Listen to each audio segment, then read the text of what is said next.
Wait, finish it.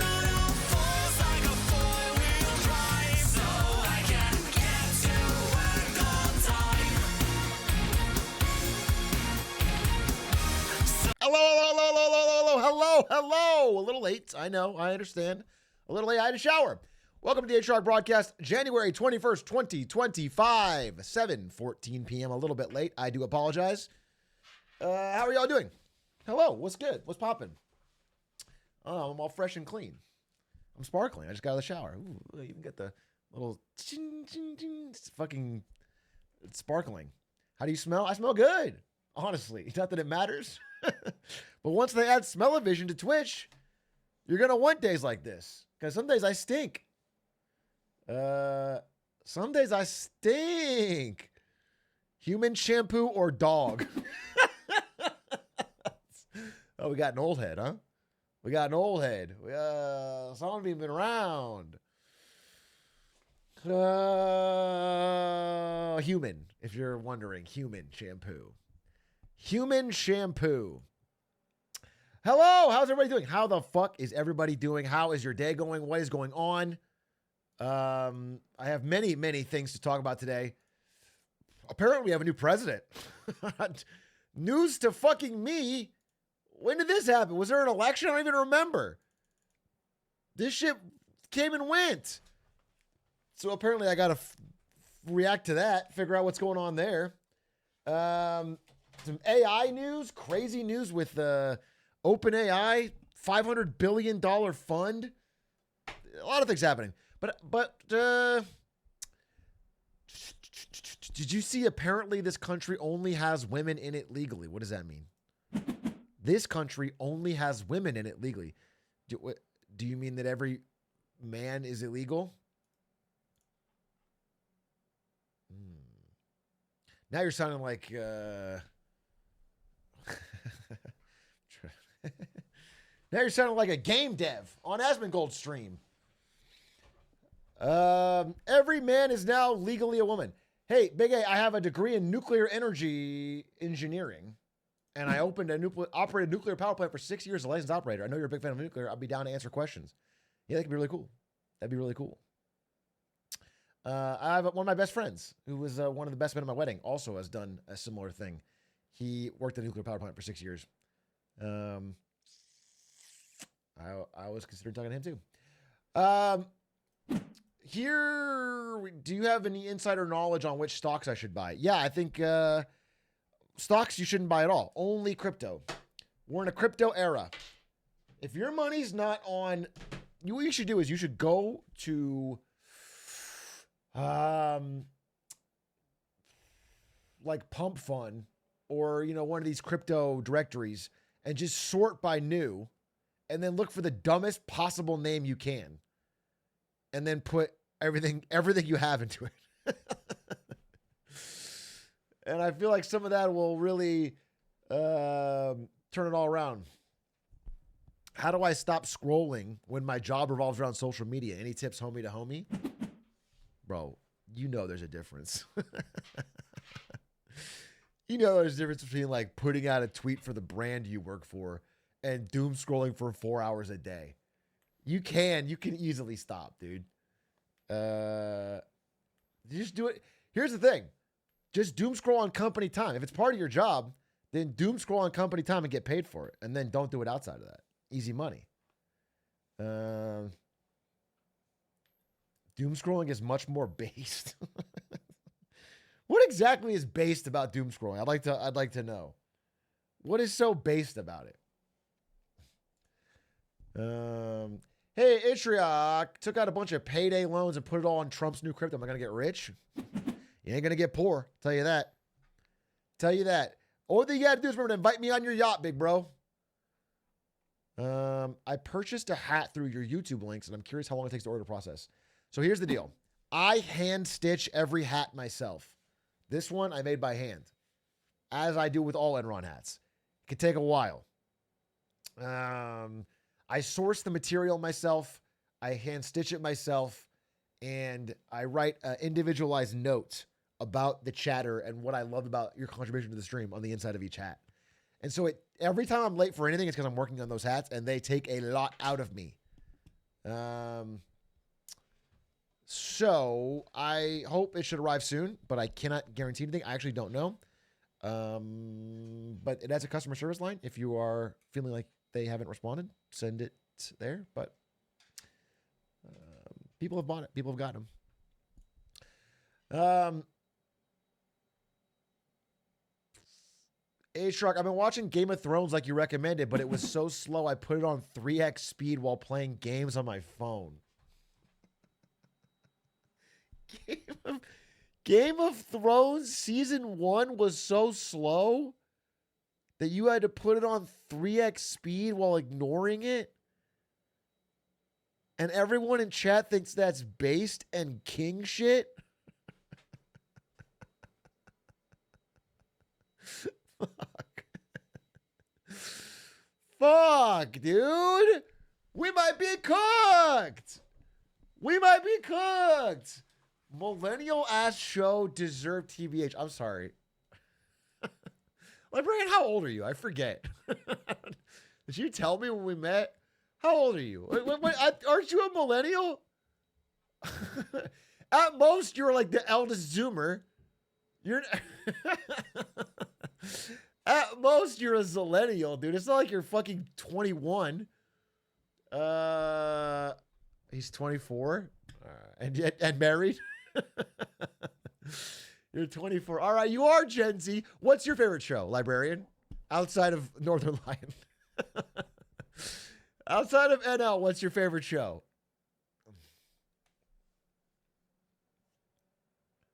I want to get a sense for the generational gap here. Succession, smiley face. It's a fine show. I got no problem with Succession. It's a fine show. But it's certainly no different than Game of Thrones in terms of like interesting. It's not like Succession. Oh, that's so interesting. Oh, Game of Thrones, that's so millennial and boring. What do you want me to say, SpongeBob? No, I don't have a problem with what you're saying. Game of Thrones too long? Dude, fucking my God. You mean individual episodes? Or do you mean the whole show? Do you mean like because you have to watch a 55-minute episode, you're... Dude, I fucking go losing. Wait, you're going to make me crash out in the first 5 minutes of stream. You're going to make me crash out in the first 5 minutes of stream. Game of Thrones is not too slow. Literally every 30 seconds, they throw on a fucking sex scene or somebody hangs dong or somebody dies just to make sure people didn't get bored. If anything, it should be more slow. It should be more slow. Year of kindness? Hey, you're right. It's the year of kindness. And I need to really try to get my head around how someone could have 3 functioning brain cells. And I need to be more caring and compassionate, because when you only have 3, then you have to pick different shows to watch. I totally understand that. That is compassionate of me. And they're all fighting for second place. Doc Fano, thank you for the 15 months. I wish all TV shows were packaged into 30-second clips so I can watch 300 episodes in a night. You wish that? You got a genie with one wish. You're not going for world peace. You're not going for solve world hunger. You're not even going for personal wealth. You are going to condense everything into purest form of brain rot so you can pack more into your already distracted, broken brain so you can continue to feel more of a sense of unease and discomfort at all times. So you can constantly be trying to distract yourself from every... fucking face. Hey, you know what? You got to commit. You got to fucking commit, and I do appreciate that. That's actually based. It's actually fucking... You can scroll past the boring part.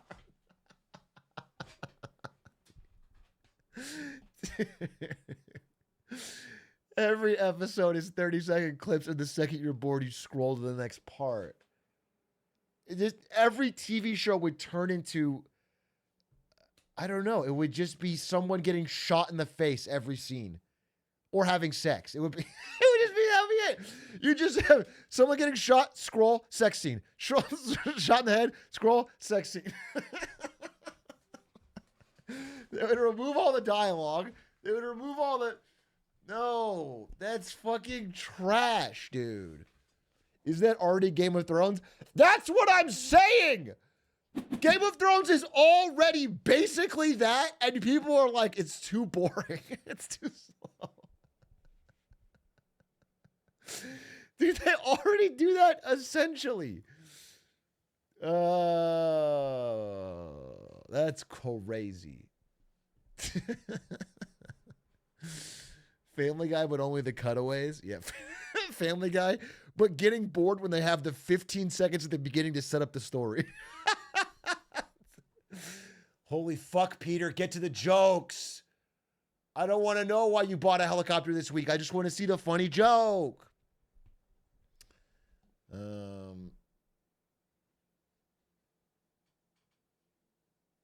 Dude, you know what? I forgot. This is also true. I forgot that Zoomers also can't stand having any mention of sex in a TV show or movie. Zoomers are also Puritans.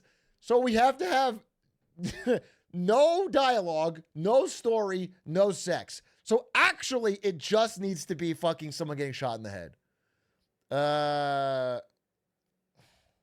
And Subway Surfers. It needs to be Subway Surfers on the bottom, someone getting shot in the head on the top. Ideally, there's a React streamer over it somehow, so you know what to feel. So, like, if it's a funny shot in the head, he goes, and then you know to laugh.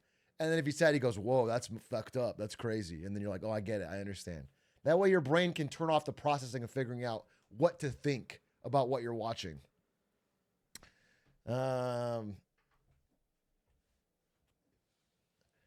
Chekhov's gun, more like just say it already, dipshit. Stupid ass Chekhov.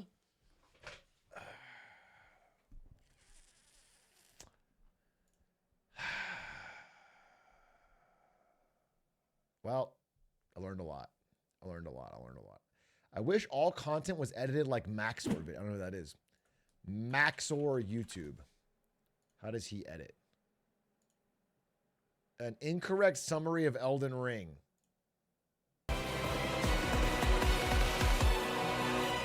Elden Ring, Shadow of the Erd Tree, is the newest and greatest installment in a series that I can only describe as the... Bro, there's been a jump cut every half a second. There's been a different cut every half of a second. Refined man's flagellation, recognized and infamous for having such straightforward story and gameplay that there are literally hundreds of YouTubers whose job it is to explain the things that happen in it. Now, suffice it to say, I'm going to be doing a lot of that today, but I can assure you, the accuracy of my statement... The fucking timeline of this edit must be fucking absurd. It's 55 minutes like this? This is so much work! Hypothetically happened. Raw meat. Going to be a bit of a big boy today. Has a lot of meat inside of him. I'm taking that to the extreme, by the way. This man has no room for bones. AFK sleep support. Going to be...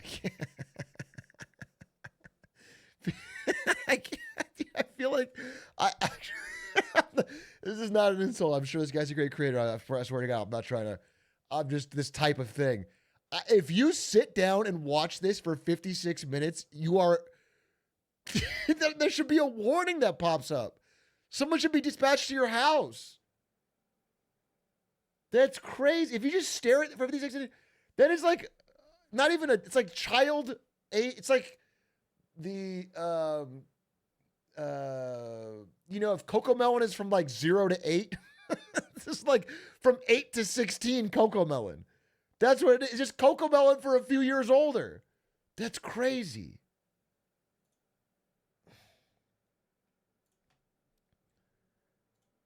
I'm not kidding. That's going to boil your brain.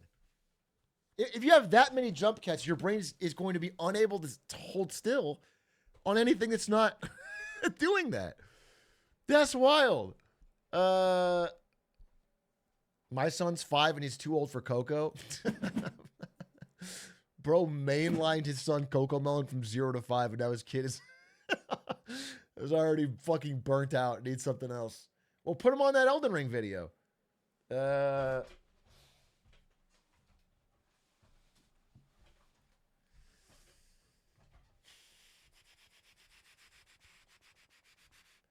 I'm also a fan of making editors work harder. I mean, that's true. Here's the thing is I don't edit my videos like this. My videos are slower paced, but I make all my editors do that edit and then layer the actual footage on top of it just to keep them working. You know what I'm saying? To keep their skills sharp in case I need that edit to do it. So their timeline it's still, but then over the top of it, I just put the raw video. You're owned by my editors? Yeah, basically. Elon Musk would say so. Watch this one. It's way worse. 3 million views. Metal Gear Rising Revengeance is not a word in the dictionary. It's also one of my favorite games, besides Genshin Impact. Created as a spin-off to the critically acclaimed Metal Gear Solid 4 Guns of the Pirates, we are cast as Raiden, whose resume involves fighting the Illuminati and a bisexual vampire, trading off slow stealth gameplay and conference calls of an unspecified duration for pulse-pounding action gameplay, unique cutting mechanics, and the stupidest plot of any game since the... Dude, I can't do this. I actually can't watch this. I could see this if it was like a minute long and it's like a fun, like, we did it all in a minute. But to do this for 19 minutes straight, I feel like I'm not kidding, it would boil your brain. I'm not kidding. There's no way you could sit there and watch that for 19 minutes and then go read a book. There's no fucking way. I'm not being facetious. I'm not exaggerating. You couldn't do that. So if you ever wanted to think about reading a book, that will boil your brain. It'll put it in a fucking pot.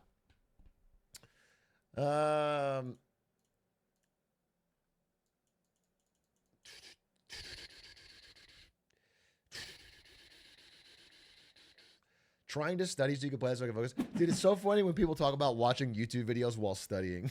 It's like, bro, you're not studying. Bro, you're not studying. You just have it up on there. You're watching the YouTube video, and then the studying is open but not being done. It's not sinking into your brain. You're not building the fucking neural connections that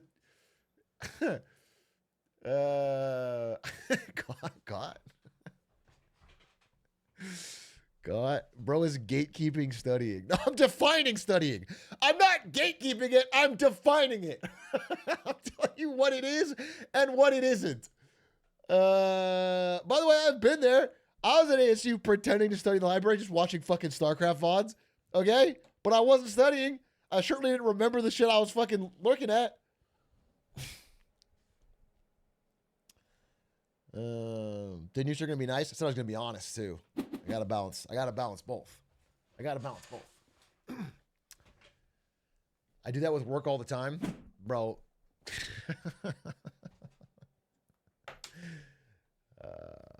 This is Trump's America, bro. There's no more unions. Okay? I just want you to know that. All right? I just want that to be fucking understood.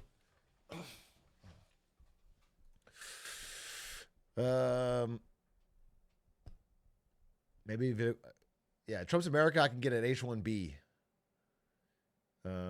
Did you see this? Yeah, we'll talk about it in a second. I talked about Project Stargate, but I'll talk about it some more. I want to hear from chat too, though. What's going on with them? I played a Get to Work, and I'm still in warehouse worker after 90 minutes. Should I return to the game?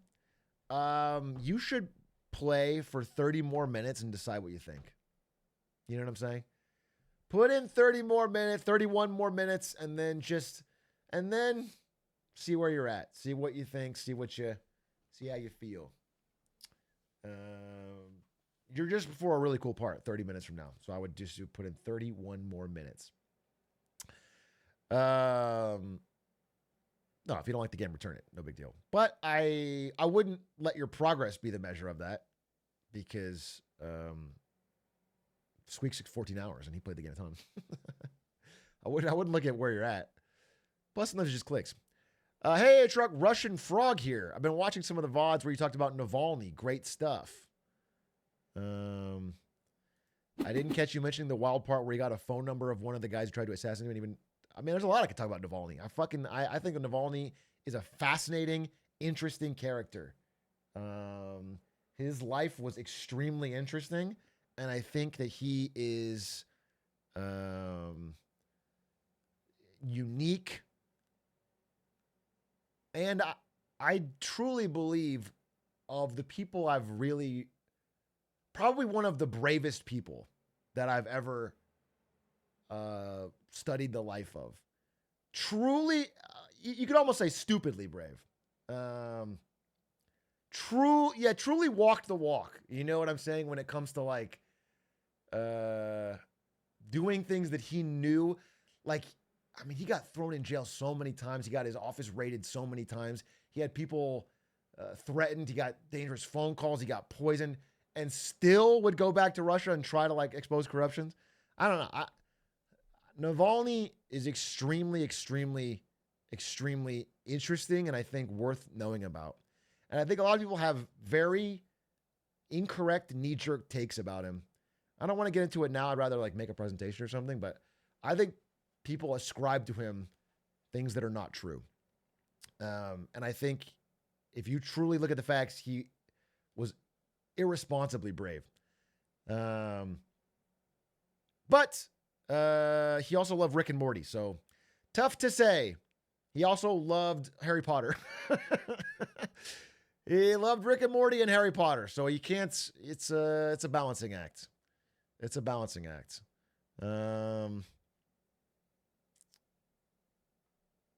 It's a balance. Thank you for the 17 months, Lucid Trick.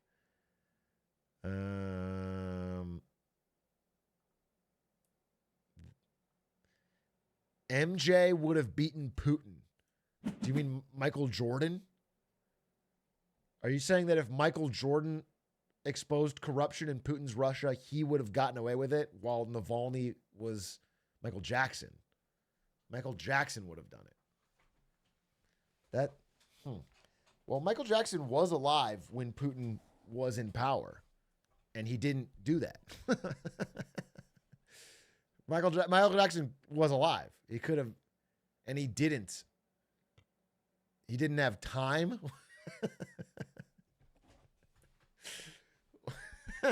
He didn't have time. Well, why do you say he would have, but he didn't have? What does that mean? What does it mean he would have then?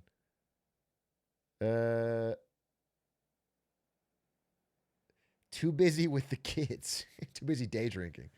I see. Okay. This is all news to me. OP Prodigy, thank you for the 9 months. Is my movie goat going to play Cinetu Nerdle update? I wasn't planning on it, but maybe. Could be fun. What's the update? Like a big update or a little one?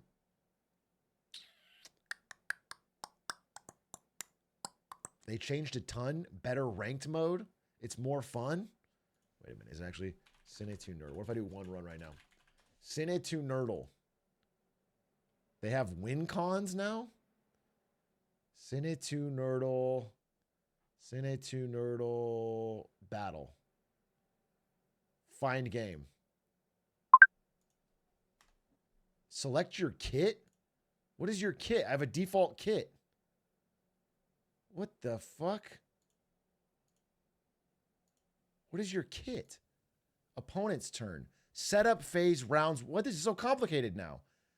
This is so 50 Shades of Grey? What does this mean? Horror. You can choose alternate ways to win. Do I need to get like 7 horror movies or something? Get that many horror movies to win. Oh, shit. He's already using time. What is it? Invalid block? Wait, is there a block thing now? Dude, what's happening? Where's my other... Okay, you used cast. What? The cast is right there. Yeah, I need a horror movie with Edward Norton. I don't know. A horror movie with Edward Norton. But I can do Fight Club while I'm thinking. So what? This is so complicated. What is this kit? Wait, I'm romance. I'm romance. I have to do romance and get The Notebook? Okay.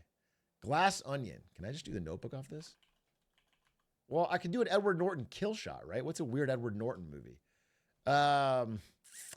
Edward Norton. Oh, it's in what is Motherless Brooklyn? Motherless Brooklyn. How about that? Wait, wait.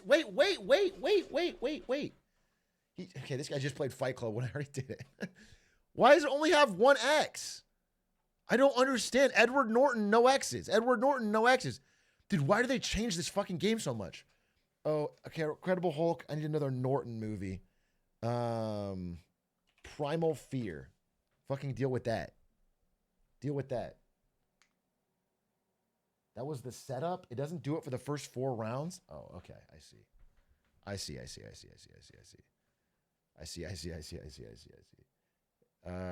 Pretty Woman with Richard.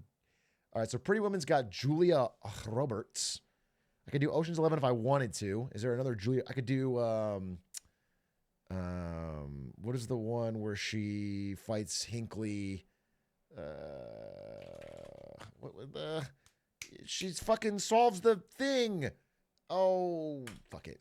What is the? She fights the. Whatever. the power company. She goes. Erin Brockovich. Erin Brockovich. Okay, Erin Brockovich is the movie. Brad Pitt, David Jensen in Curious Case of Benjamin Button. Let's do the Michael Clayton. Michael Clayton with Tilda Swinton. How about that? Get Tilda Swinton, bitch. What do you got off that? Probably going to go Ocean's 12 or some stupid. Batman Forever? Oh, he knows. He's going for George Clooney's Batman and Robin. Batman and Robin stars Arnold Schwarzenegger. Romance movie with Arnold Schwarzenegger. Is that possible? True Lies, does that count? It's an action thriller. There's a little bit of romance in it. Did Arnold Schwarzenegger ever do a romance movie? I haven't got a single romance movie yet. Commando. Starring Arnold Schwarzenegger and Radon Chong. Well, I'll do The Last Boy Scout. 1991. Does that kill Arnold Schwarzenegger or not? I don't understand. Doesn't even show the triple X. Oh, never mind. That doesn't have him in it. I'm thinking of something else.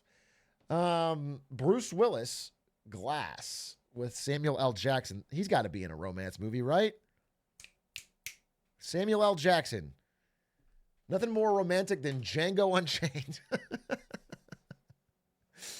Nothing more romantic than Django Unchained. Once Upon a Time in Hollywood. Bruce Dern, Leo DiCaprio. A lot of people in this movie. We'll go, could do Wolf of Wall Street. I want to do a Margot Robbie. Margot Robbie. She was in Tanya. I, Tanya. Let's go there. Let's fucking mix it up. I, Tanya. What do you got now, guest? Okay, Margot Robbie kill shot. Don't know if I have one. I don't know if I have one. I really don't know if I have one. Margot Robbie, you're in so many films, but I can't think of one right now. All right, I'm gonna just do this one. Think about it. Margot Robbie. I'm just not thinking of it. I'm not thinking of it. Margot Robbie. I know a ton of. It's in the moment, you know. What does a block do? 21 Jump Street, Jonah Hill. Okay. Stars Johnny Depp. So we can go crazy. Johnny Depp's in a romance movie. I just got to think of one. But I can't think of one, so I'll do Secret Window.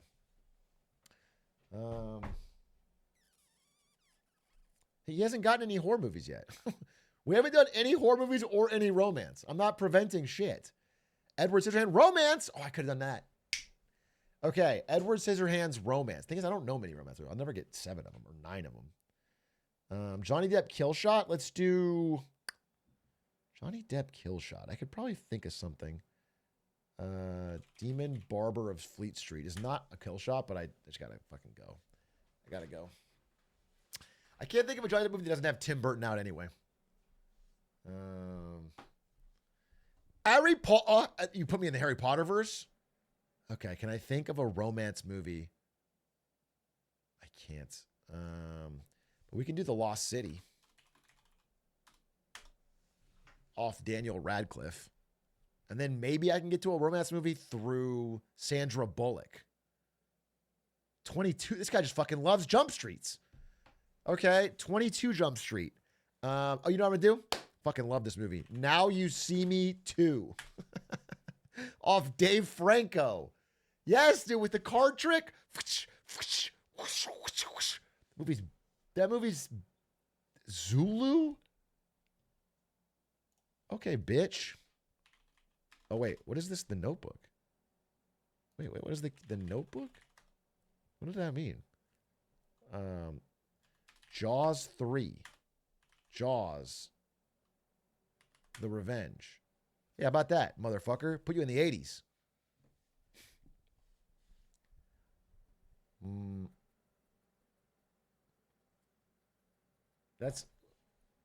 I don't understand what this is.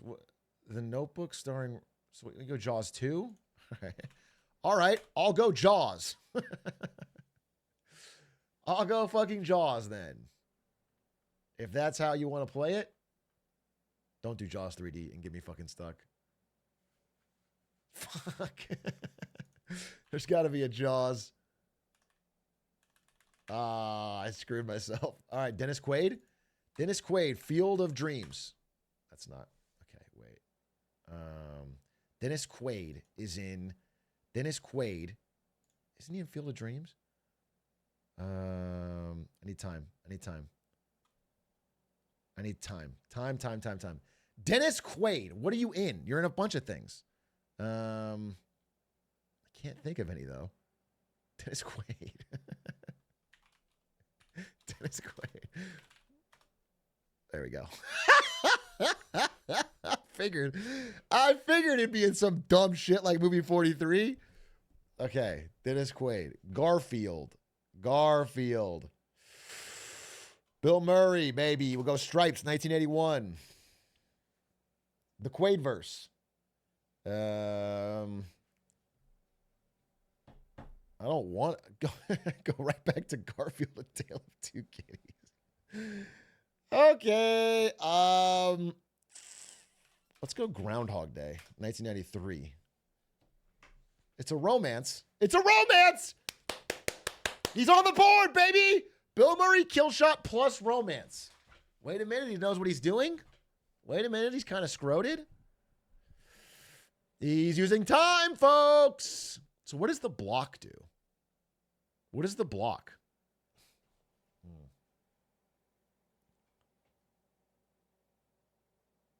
Blocks win con?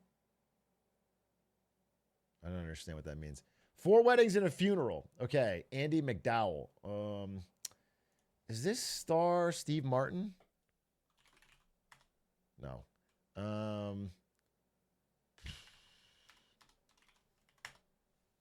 I need time. I think I need time.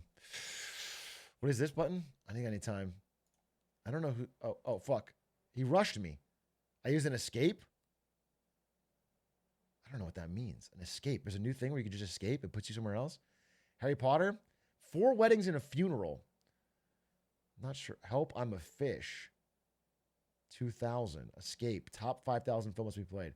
Ooh, I like that. I like that it has to be a top 5,000. All right, so Die Hard and Alan Rickman kill shot. Okay. Do I know any Alan Rickman movies?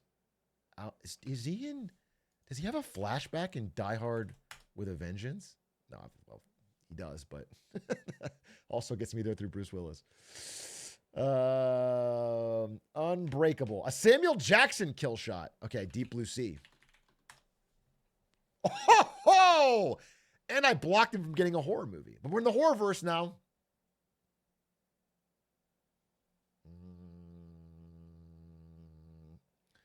Let's see what we got here, guest. I'm kind of burning through my lifelines, though. He escapes. Puts him in Arrival. Okay, with Arrival, we have Amy Adams. And Renner. We're in the Renner-verse, baby. So with the Renner-verse, I could do anything. I could do... I'm just going to do Amsterdam. No, wait. I'm going to do, Avengers. Fuck. I definitely, that's not what I wanted to do, but I couldn't think of the name of the movie. Wind River. I wanted to do Wind River, but I was thinking White River. Racist, probably. And I knew that wasn't the name of the movie. Wind River. This is what I wanted to do for Jeremy Renner. Samuel Jackson's been used 3 times. Uh-oh. You have to pick an Avengers movie without Sam Jackson? Chef. Okay, Chef. We'll do Swingers. Swingers. I got these claws. Swingers. Jon Favreau. How about that? You always hit on 10 or 11. Always double down on 11. That's a romance? I don't think so. The Lion King. Oh, dude, fucking come on. The Lion King. All right, The Lion King 1994. How about that? How about that, motherfucker? Interstellar. Hans Zimmer. How about... What's a Matthew McConaughey film? Sahara. How about Sahara 2005 featuring Matthew McConaughey? A true fun for the whole family classic. Probably should have saved my Matthew McConaughey kill shot. How about Matthew McConaughey? All right. Fast Times at Ridgemont High. That's not it. What's a McConaughey movie? Oh, I don't have one. Wait, McConaughey. Oh, Wolf of Wall Street. Did I do that? Fuck, skip. How am I not thinking of a fucking Matthew McConaughey movie? There's so many. Oh, I'm throwing. Matthew McConaughey. Why am I not thinking of, what is Harry Potter? We're always back to fucking Harry Potter. Beauty and the Beast is Harry Potter. Maybe you have an Emma Watson kill shot. Half-Blood Prince also has, who else in it? I could do a Tim Burton. I have to do this. I couldn't think. Dude, the timer's so fucking fast. Noah. Oh, it stars Russell Crowe. Gladiator. Okay. What is this? I don't understand this key, the Notebook. I really don't get what that means. But I have to get to the Notebook, right? Gladiator 2. Oh, really? Gladiator 2 starring Pedro Pascal or Don't get me in the Denzel verse. Is there a Denzel fucking... Denzel Out of Time 2003 with Denzel Washington? That's got to put you on a fucking clock, right? And then I can set up a Denzel kill shot. Do I have one? American Gangster? Maybe. If you go Denzel, I go American Gangster. Is there a deeper cut? You're tied now? Let's see. Flight? Okay. American Gangster. Just gotta fucking slam it. American Gang. I like that movie. He walks up and shoots him in the head. Blam! Right in the middle of the street. You can see it if you want. If you don't want to watch the movie, just watch the Sigma edit where they put some life advice over a guy shooting a guy in the head. A Beautiful Mind. A Russell Crowe kill shot. Oh, dude. Road Rage. No, what's it called? Rage. Oh, come on. Dude, Russell Crowe. Oh, dude, fuck! Russell Crowe, dude, Ed Harris. The Rock. Fuck! Thank God. Thank God, dude. Wow, the Ed Harris escape valve. Dude, why could I not think of a Russell Crowe movie? There's a movie where he plays a road rage driver, and it's, what was it called? It's not called Road Rage? Ed Harris, The Abyss? Dude, now I'm fucking cooked. Ed Harris. Oh, I don't know. I don't know. I don't know. I don't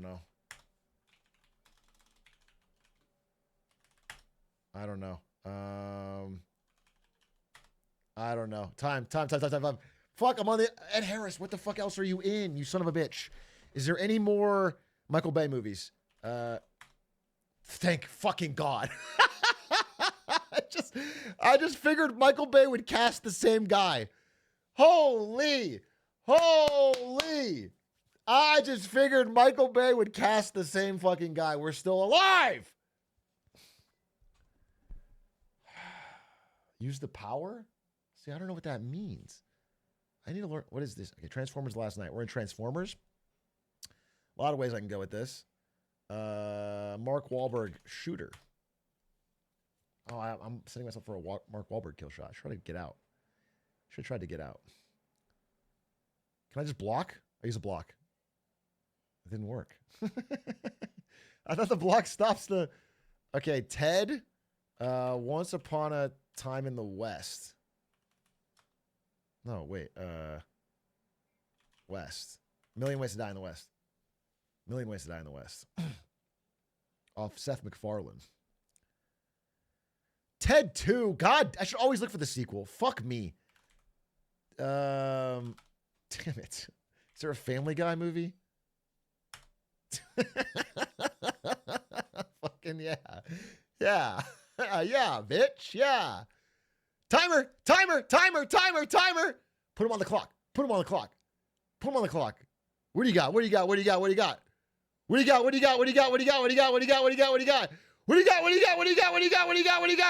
What? How in the fuck did you do that? Emperor's New Groove with David Spade. Cringe, dude. Fine. Dickie Roberts' former child star. 2003. A pretty terrible comedy, but when I was a kid, I liked it. Grown-ups. A David Spade kill shot. No, do I have a David... I could do Tommy Boy. It's not a kill shot, but you got to know your 1995 comedies, and you have to find a movie that has Farley without Spade. If you want to get out, that's kind of tough. I'll put you on a clock while you're doing it. Think about it.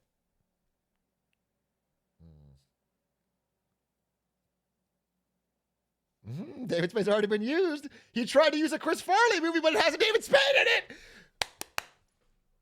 Yes! Yes, dude! Boom! I bet he looked that shit up, too. I bet he looked up fucking Chris Farley movies, but they all had fucking David Spade, so he tried to type him in, didn't take it out. Let's fucking go! 77 rounder to start it off.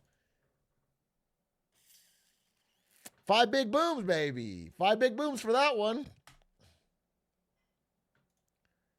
Damn, that game's fun. Dude, I would love to one day play that with NL. I think that would be such a fun stream. He would beat my ass, I understand that, but it would be so fun. He would beat my ass. I understand. I'm not no arrogance.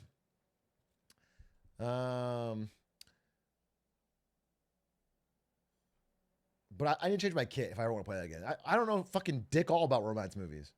Can I make it only like millennial movies? Can I make it like movies that you would watch if you lived in Germany and your mom worked at a video store in 2003? And that's is that a kick that I can have? Yeah, if I can get all 7 Harry Potter movies, do I win? How do I change my dashboard? Let's see, dashboard.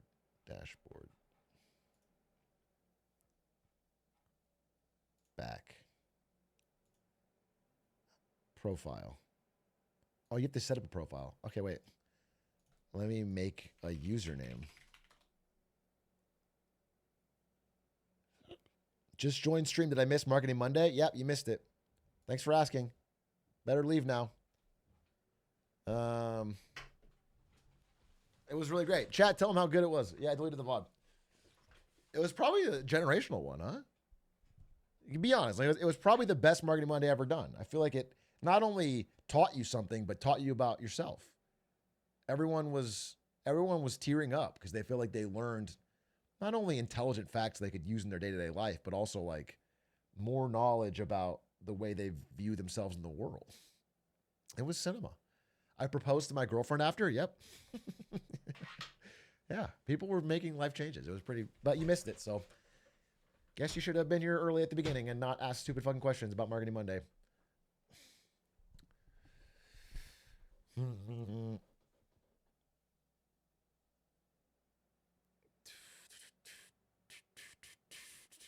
Oh, speaking of crazy news, speaking of wild news, chat. So today, I don't know if you saw my tweet, but I got an email from the Wall Street Journal, and they said they wanted to interview. That was the subject line, like interview request or something. And I was like, oh wow, holy! I was like, wow, about time. I guess they saw the marketing. I guess they want to see about the new future of online journalism. I guess they want to.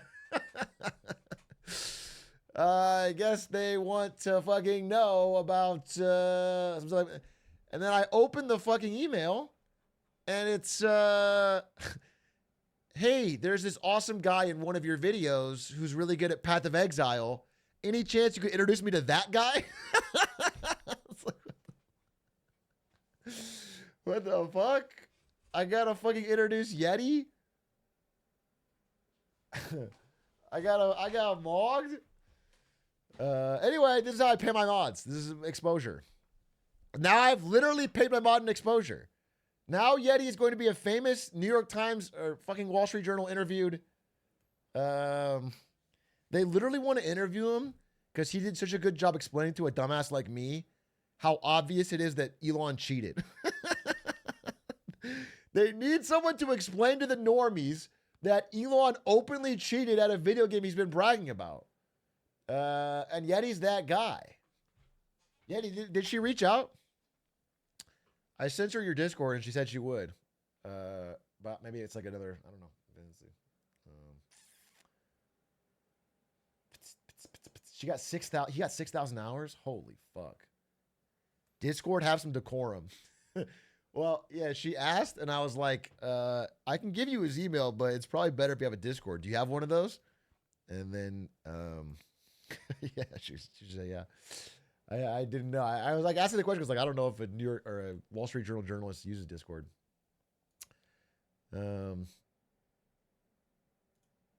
Wait till they watch your videos. I mean, they always have the fucking same news as Marketing Monday, but 3 days later. No, they don't watch it. I mean, she probably watched the video while she was researching Elon.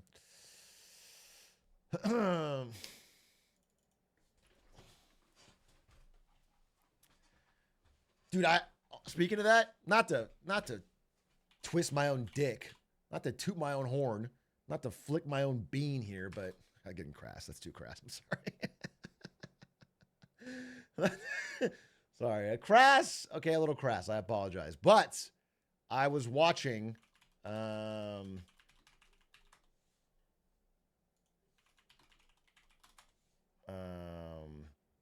this fucking hour and a half interview with the market is when the bond markets really start to break down. And this came out 6 hours ago, by the way. Anyway, this guy, it's like right around here. This guy is the bond market, it went, the interest rates took off on them. But I think Jim Bianco would say where they really got flummoxed was in early 1980. Tremendous amount of the Fed, right here, the Fed funds rate, the white line, and 10-year Treasury yields went up in that period of time. And the point is, you don't have to watch this boring ass video. I'm trying to find the exact point. The point is, he says some shit that I said verbatim. And this guy's like a fucking 58-year-old finance professional. He said some shit about how Donald Trump is headed towards a Liz Truss moment with rising 10-year bond yields. And I'm like, bro, that's on Big A Clips fucking a week and a half ago. Get with it, old man. Anyway, I don't want to skim around 9 years for the clip, but I'll find it and we'll play it on a future day. Who has more hair, though? Him. Him. All right, I admit it. He's man enough not to wear a hat. Him. But it's close. It's fucking close. So let's not fucking. It's a battle. It's not a. It's not a blowout. It's a battle. Dude, I have so many fucking hats. It's crazy. Anyway, okay. Speaking of stocks, a couple things to talk about today. Yesterday, we did a really fun but horrible for society segment. Where a real market topping type segment where 5 dumbass streamers with too much money punted it on different stocks in a live draft, thus inspiring their audience to do the same. Northern Lion chimed in and said the following.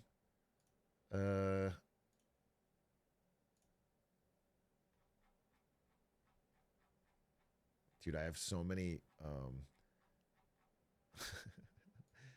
I have so many bookmarks like this that it buried my actual notes for today.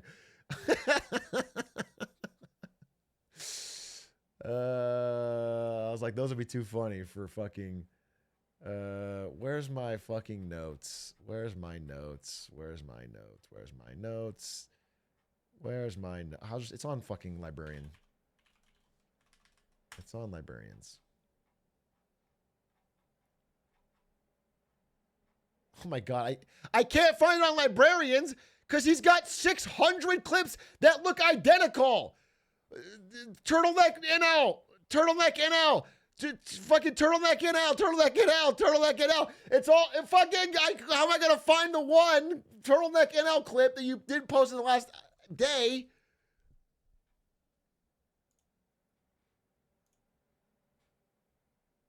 Here it is. Okay. This turtleneck NL's clip. I'm scared about the economy, and it's not because of current events. It's because. Are you sure? It's because yesterday Ludwig and 3 of his friends did a stream where they let. Who did he leave out? By the way, there was 5 people in there. It was Doug's idea, and now it's Ludwig and 3 of his friends. Is it Aiden? Is it 3 friends and Aiden? Is it 3 friends and Doug? 3 friends and me? Well, they didn't let chat choose what stocks to buy, but they're throwing 10 grand at random stocks and seeing who does the best. And I'm like, fuck, It's the top, man. This is the top of the market. As soon as you start to see this shit come back to Twitch, you're like, I gotta stop doing my. Northern Lion when Fartcoin is 1 billion market cap, I sleep. Northern Lion when Trump and Melania are launching $45 billion crypto scams right before getting inaugurated, I sleep.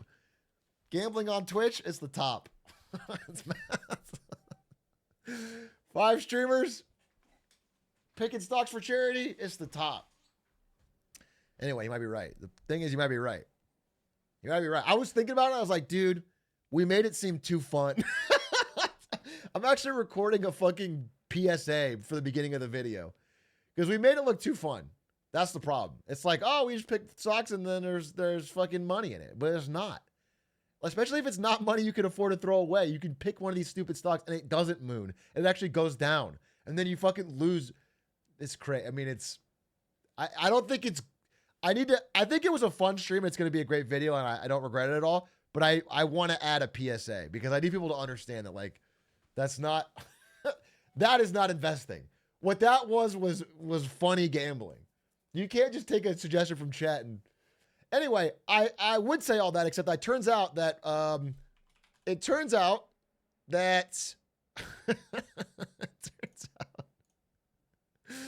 that my thesis that I figured out 5 minutes before stream of bet on Nancy Pelosi turned out to be really fucking right because it mooned 45% today. So the $1,000 I have are now up 430 in a day. In a fucking day. Because Nancy Pelosi, here's the fucking crazy thing. Can I explain this a little bit? So normally, this is why we're in such a fucking weird time. The internet and the widespread use of trading apps, and all, it's changed the system fundamentally. It remains to be seen if there's more to this story, but listen, this is how insider trading normally works. This is how you'd expect Nancy Pelosi to insider trade. Nancy Pelosi is sitting in Congress, and she hears something that you don't know about. She has insider information. Maybe that TEM, which is Tempest AI, is going to get a special healthcare contract from the government or something. She knows something that you don't. So she goes with this information and she buys TEM. And then later, this is later in time, there's news. Congress creates news. We're hiring TEM to do government thing. This causes the stock price to go up. Green. Up. Okay? Then she makes money equals profit. This is classic insider trading. Okay? She gets knowledge before you. She buys it. The news comes out. It goes up. However, that's not what happened here. What happened is Nancy Pelosi has figured out that everyone expects her to insider trade. So, oh, fuck. Let me just, how do I, here, give me like, just pure black and make it thicker. How do I, bro, I'm too boomer for this. I just want a black square. Please, God. Please, God, let me just, let me fucking, oh, undo. Thank you. Undo is exactly. Okay, exactly. So, she expects her to insider trade. So all she has to do is buy it, and that becomes the news. The fact that she bought it makes people want to buy it because they know, oh, and Nancy Pelosi is always right. There wasn't actually any news. As far as I can tell, there is not any new contract. There is no update. The only reason that this stock is mooning is because Nancy Pelosi thinks it will moon with her bet. That's fucking crazy. That is Roaring Kitty style thing, but with Congress. Again, she didn't just buy shares in TEM. She bought short-term call options. That's essentially going to the market casino and making a bet. This stock will spike soon. That's what she did. She made a bet the stock will spike up soon. Everyone sees that and goes, she must know something I don't. I'm going to buy in. But I think all she knows is that everyone will watch her. It's crazy. It's crazy. All she has to do is make this bet and then disclose that she made the bet, and it will spike because it's wild, dude. We're in a new era. Trump coin and this. We're just seeing maximum grift from political office. How do you know her trades? She's required to disclose them. There's a time delay on it. It's not, you don't know when she sells out. But regular intervals, you have to know what congressional members are trading. Now, a lot of them trade through their spouse or whatever, so you don't get to see insight, but anyway, it's pretty fucking interesting. And Tempest AI is up, making me currently the leader of this stock competition because this is the most that any one of our stocks spiked in one day. Obviously, 43% day one is pretty fucking awesome. The Pelosi strategy fucking wins again.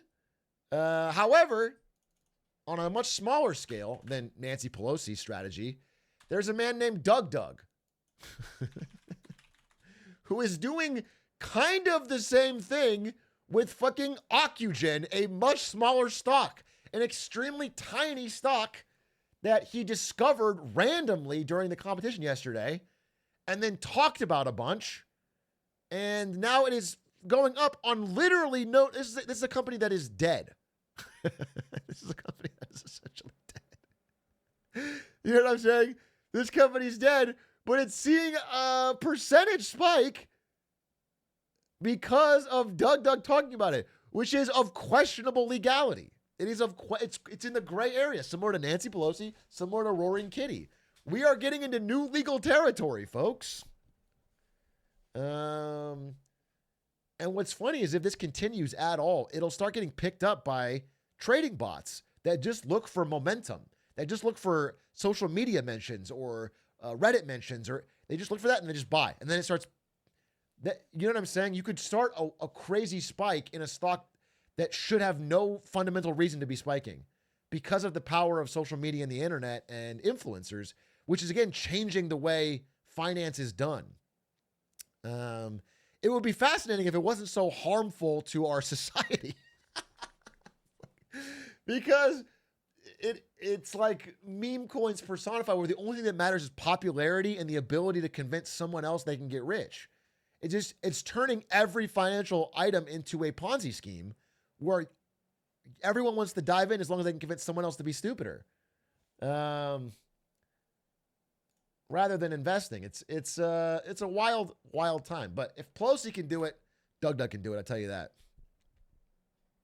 I think in second place is Stans, because Oklo, I don't know if Stans bought this or someone else, or Doug, nuclear stock. Oklo went up 20% today too. Jesus Christ. Year of nuclear, by the way. I don't know if you guys knew that. Year of nuclear. Year of nuclear. Somebody predicted that.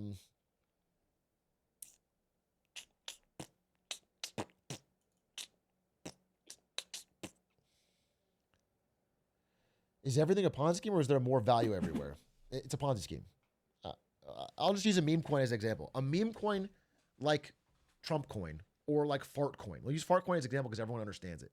Fart coin has no utility. You're not going to use fart coin to go buy groceries. The only thing you're doing when you're buying fart coin is making a bet that somebody stupider than you will buy it for more later. And that can and does work. Don't get me wrong. But it is a scheme that only survives on an increasing amount of bigger idiots. And there's a lot of idiots in the world, and they can get bigger, but eventually it does reach a cap, and then it starts to unwind. And all of the gains, so all of the gains you might make from being early in fart coin are offset 1-to-1 by losses, because there's no value, there's nothing created. Fart coin doesn't create any utility, it doesn't have any earnings, it doesn't have any revenue, it doesn't take one thing and improve it to make it something better. It is just a bet on stupidity. And so every gain that you make off of it is offset by a loss somewhere else. For you to make $1 billion off fart coin means a bunch of people have to lose collectively $1 billion.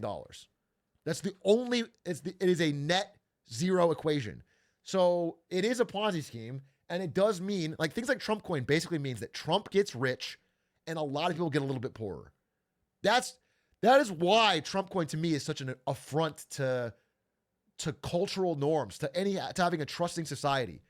Trump coin is essentially, I will get very rich and all of you will get a little bit poorer, or some of you a lot poorer. It's not, there's no twist of it. Some people will make money off Trump coin, but all of them will also make an equal amount of loss somewhere else. A bunch of people are going to lose. And so that's fucked up. That's a fucked up thing for a president to do. Like, I can't see anyone who has a real reason to defend it. It's only stacking your personal wealth at the expense of your followers. It's not, there's nothing good about it. There's nothing good about it.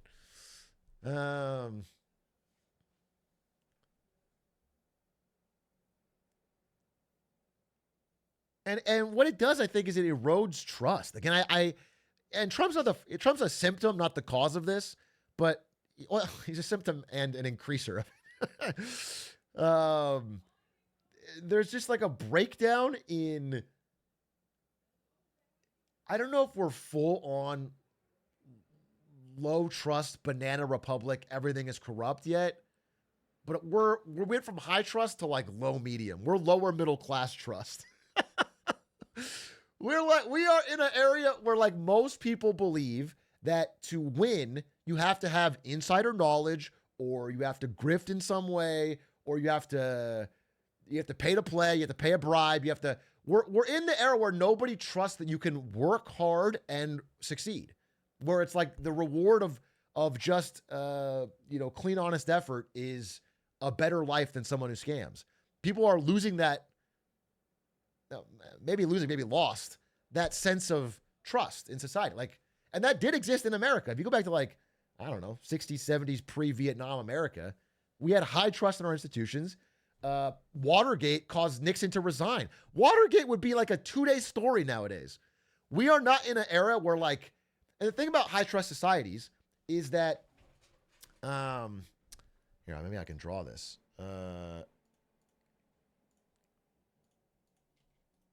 In a high trust society, high trust, my handwriting is so bad. You don't need a law for everything.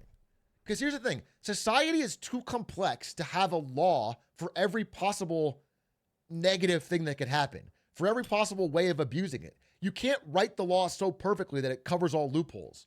In a high trust society, people naturally police bad behavior. It's bad for your social standing. It's bad for people will call you out. You'll be shamed by the group for doing like antisocial things, for scamming people, for rug pulling, for stealing public funds for yourself, for paving over a park to build a mall, whatever. Bad things get public scrutiny. And the high trust society allows you to not have to have a law for everything, a gameable law. But in a low trust society, the only way to get people to stop doing bad things is to have a specific law and then even enforce it. And as we get closer to this area, it's like, we're not even doing that. We're not even enforcing the laws that we have. So it's, people start to believe the only way they can get ahead is by scamming or cheating or grifting or gambling, or, you know what I'm saying? This is the breakdown in the fabric, is when people look around and see, because here, there's a great study. There's a great study that shows if you live on a block, let's say you live in a house on the street. This is your neighborhood. It's not a nice neighborhood. It's pretty poorly built. The roofs are way too big. Okay. You're here. This is you. Oh, wow. I'll use red. This is you. This is your neighbor. Okay. And this is two other people. Okay. Here, I'll say green is you.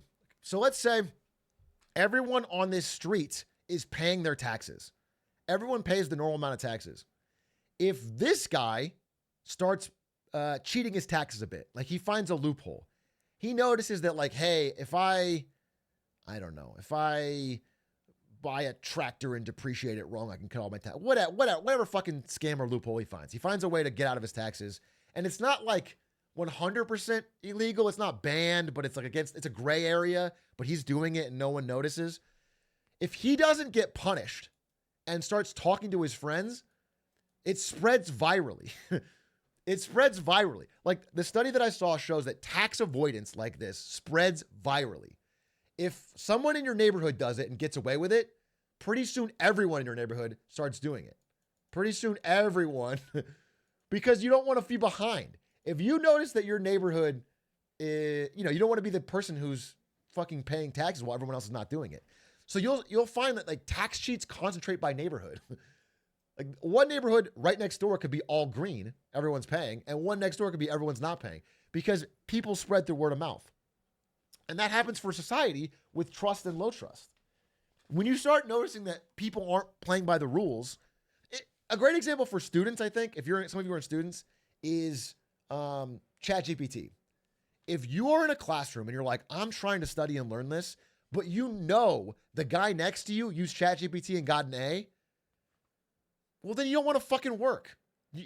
Eventually you break down. Eventually you're like, well, I'm gonna use ChatGPT because I don't want to fall behind, first of all. And secondly, it feels like shit to do all that work and they get the same grade as me.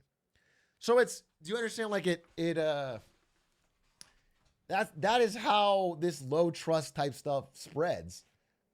People are naturally trying to not like fall behind and looking at what works. And I think that's happening, dude. I think Trump coin is a big signifier and symbol of this. A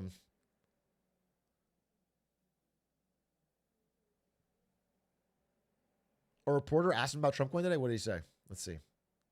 Yeah, I said, you ought to get it settled because he's not done very much on that. He's got a lot of power, like we have a lot of power. I said, you ought to get it settled. We did discuss it. Yeah. Mr. President, you launched a crypto coin the other day. Do you intend to continue selling products that benefit yourself personally while you're president?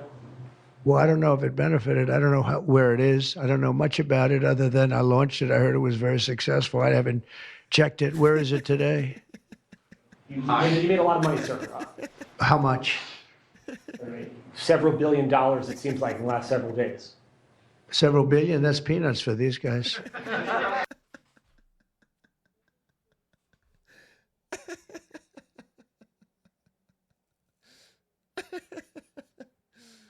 Holy fuck. Holy fuck, dude. Yeah, that's what I'm saying. It's hard for people to watch that and see, several million lifetimes of hard work made in a day off of scamming, off of taking people's money. They don't get anything back. And not think like I should do something different. That's just a grift. It's just a grift. It's not even, and with a token, there's not even like the idea. Like if you sold Trump NFTs, like maybe you could make the argument somebody loves those NFTs. Somebody loves their priceless NFT of Donald Trump, wearing a cowboy hat or whatever. Like you could make that argument. It's not a good argument, but you could make it and be like, listen, they got value. Even if it tanks or whatever, they got value. They own an NFT. But with a coin, because there's no utility in the real world, it's just a trade. It's just money going in and some people are taking it out. Like there has to be losers equal to winners. So it's fucked up. It's fucked up. I mean, there's no getting around it. I can, there's some Trump things I can try to like, but not for this.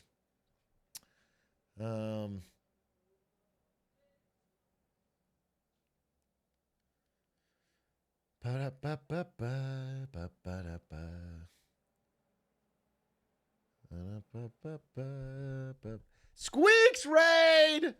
Holy Pookie raid! Hello, Squeaksers. We are grifting today. We are grifting. We ran a stock competition yesterday with Doug, Ludwig, Stans, and Aiden. And on day 2, our Nancy Pelosi pick spiked 43%. We're grifting. Doug is pumping penny stocks. We are grifting, dude. Speaking of squeaks, Vivek Ramaswamy is out of Doge officially. Apparently,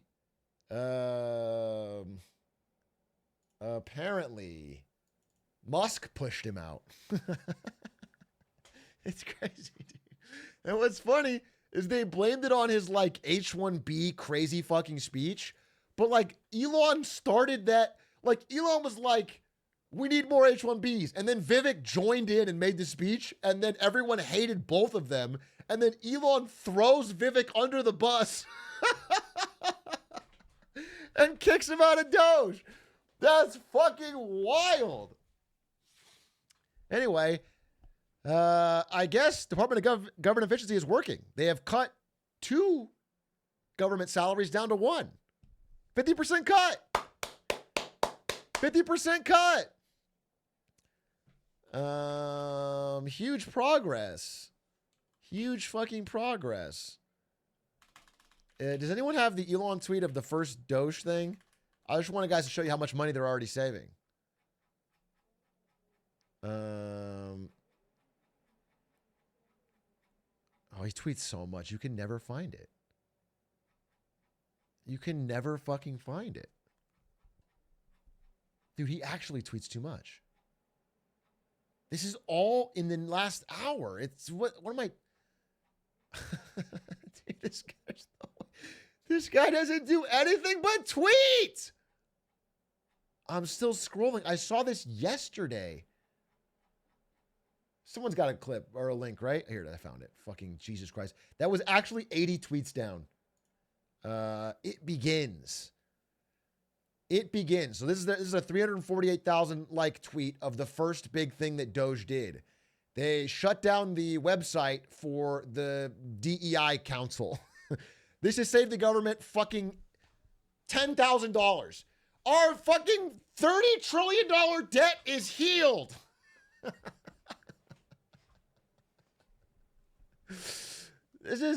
This Doge is, I cannot tell you, such a fucking joke. There's no cut. The deficit will not shrink $1 this year.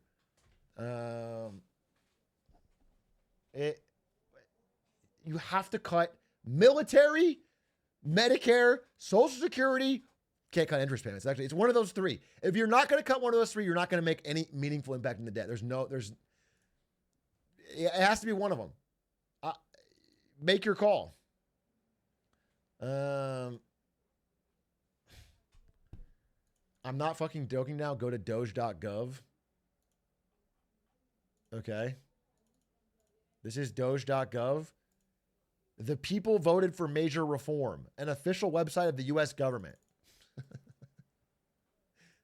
You know what? They saved money on a web designer, and that's fucking big. That's fucking big. That's fucking based. It's efficient.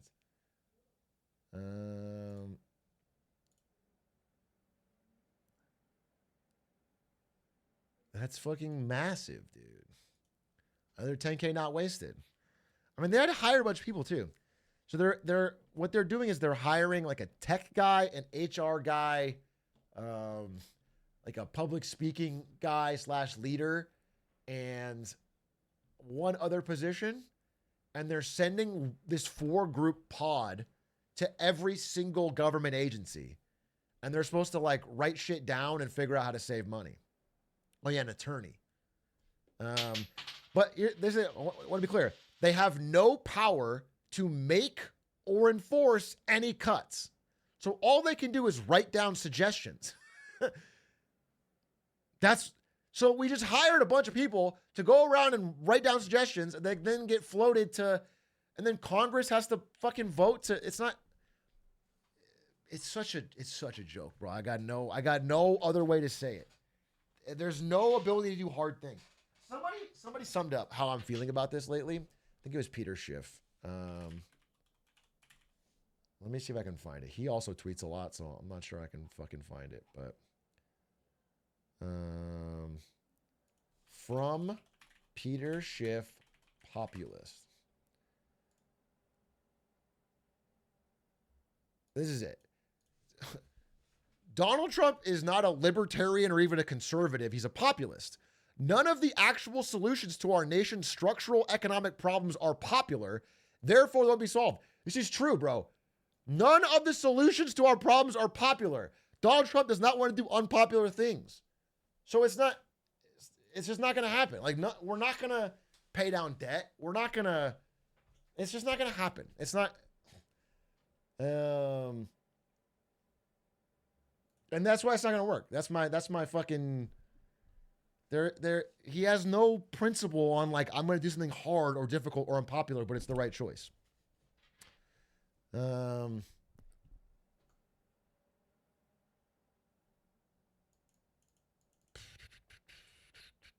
Hey, big guy, I just saw your predictions video. You motivated me to use my next 6 months to get good at sports betting. I'm not good right now, but consistency is key. You know what is the God's honest truth? I shouldn't say this, but it is true. You would get better. The problem is not that you would get better. The problem is that if you do get better, they just ban you. It's 99.9% gambling, but even if you were able to beat the average person at sports betting, they will cut off you can't make any serious money. So the whole thing is a waste of time. And the people that spend all of their fucking days trying to churn points and open different apps to try and make little bonuses so they can try to make some small edge are wasting their fucking time. All of that effort could have gone to many more profitable uses of your time. So sports betting is just a losing. You just can't. Did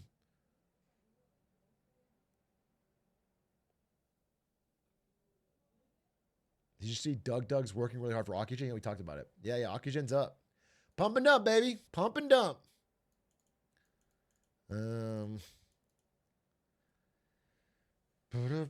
What's this? We've reached the fart coin stage of the market cycle. Greenlight Capital's David Einhorn has said, saying speculative behavior in the current bull market has ascended. Yeah, bro, he watched We've Reached Max Stupid. January 21st. You're fucking late, David Einhorn. You're fucking late. It's been on YouTube for fucking a month. You're late. You get paid too much to be late.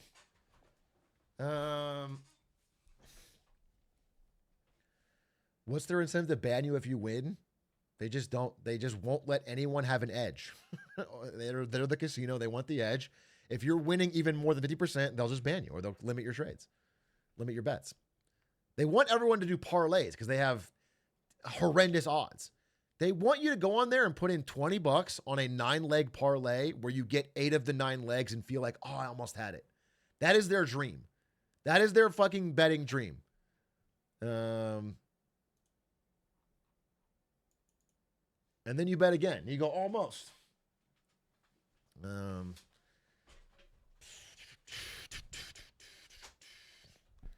ba-dum bum. Bum ba-dum bum. How does one even work at a betting company? Like any other company, dude. You can work there, no problem. What did Squeaks do today? What was Squeaks' stream today? Let me guess. He played Mario 64 and he made flirty jokes with his chat. Am I close? Am I close? Am I in the fucking ballpark?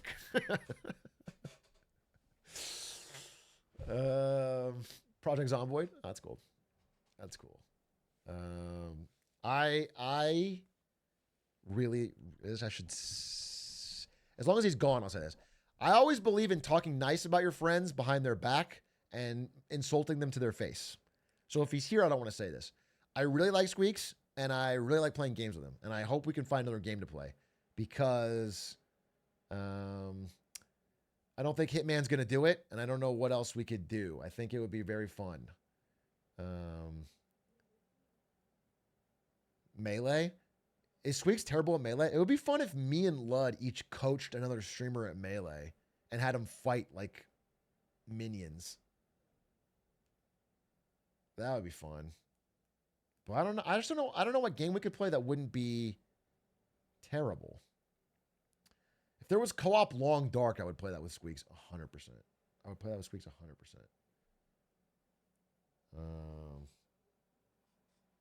I think he's very, very funny. I think he's very funny and fun to play games with. And honestly, I'm going to say it. I forgive him. I forgive him for January 6th. I forgive him for what he said about immigrants. I forgive him for what he said about H-1B. I forgive him. Okay? We move on. Everyone got pardoned yesterday. I'm pardoning him.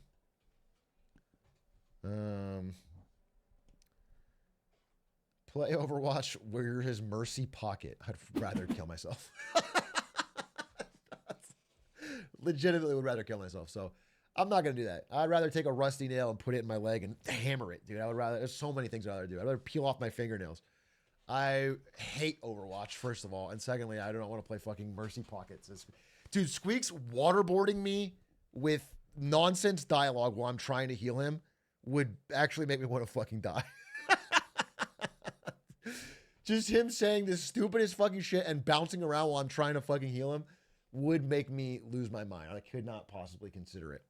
I wrote on my whiteboard a couple things I want to talk about today, and I hit a couple of them. The Tempest AI Moon, the Northern Lion stock clip, talked about that. I also want to talk to you guys about the new Havoc engine. Apparently, I saw this article. They uploaded for the first time in 10 years.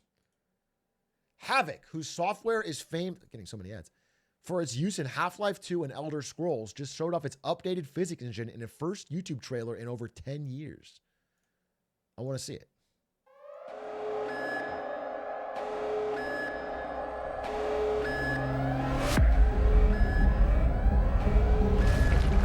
Half-Life 3 confirmed.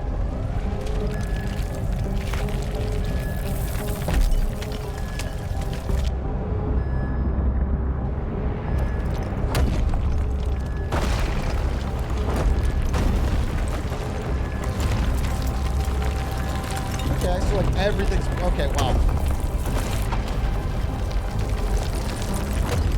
But how does that interact with the player? It looks badass.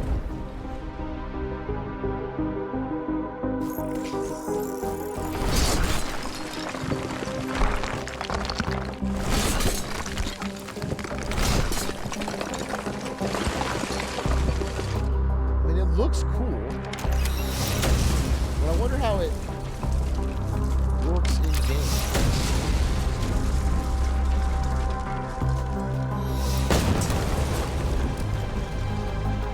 Yeah, like teardown with this would be incredible.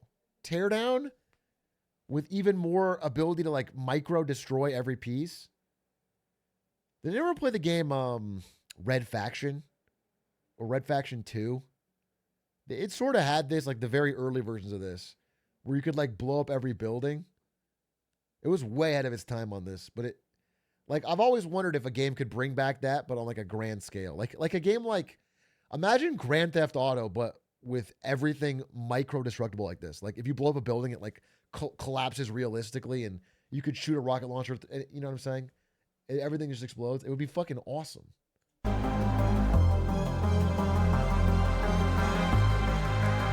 finals has that? Interesting. Name a single PC that could run that? Well, as it gets more efficient, all of them, hopefully. The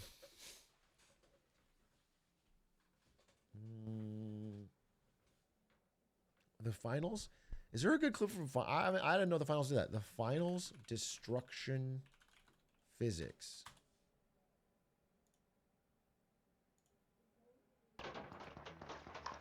Hi there, I'm June, one of the commentators of the show. I've heard a lot of buzz about you among the sponsors. They really think you can steal the show. Use the practice range to hone your skills, so you can go into the arena and prove them right. It's not even blowing up.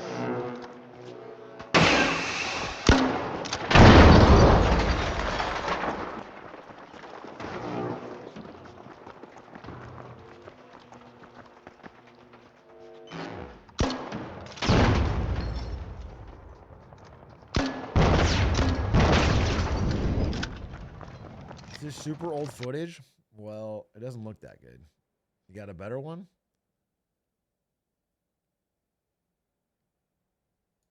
The finals gameplay. Filters. View counts.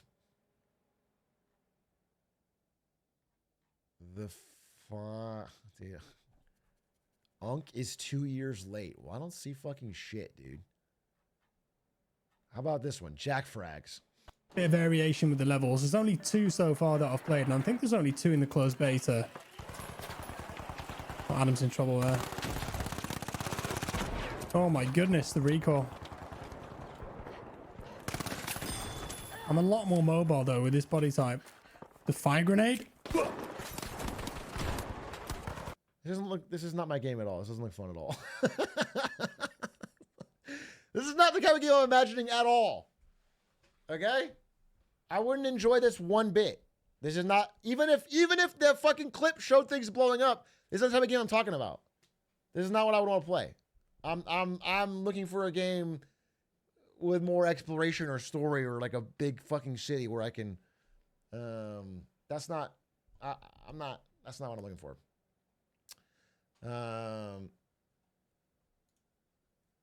I play Ghost of Tsushima. I'm not asking for game recommendations. I'm just telling you.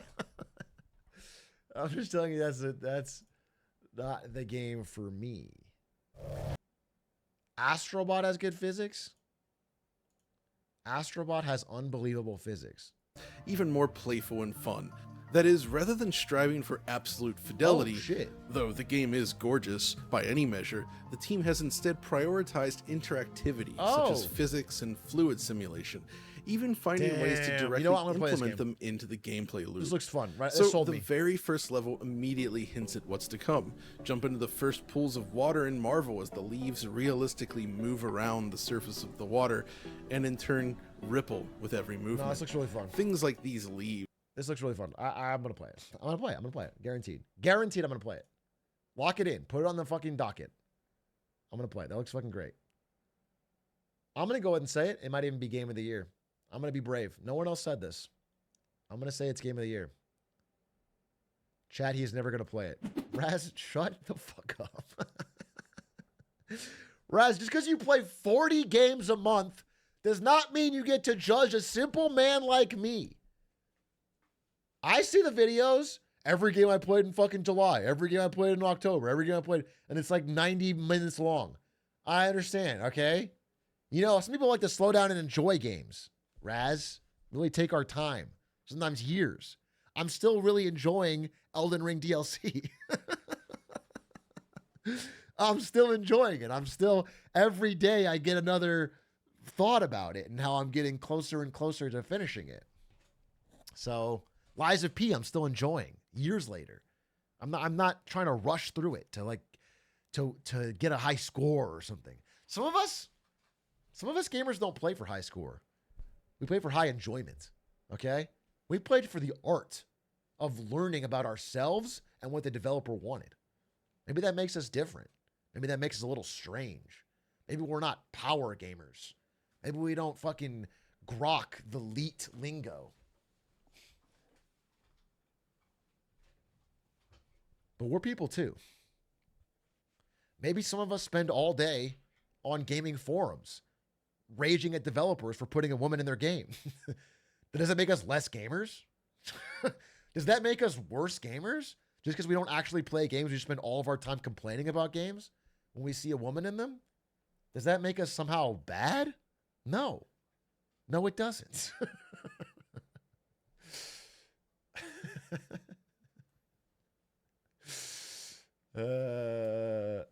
Make every video game character Kratos again. That's what I was saying. I was just saying that.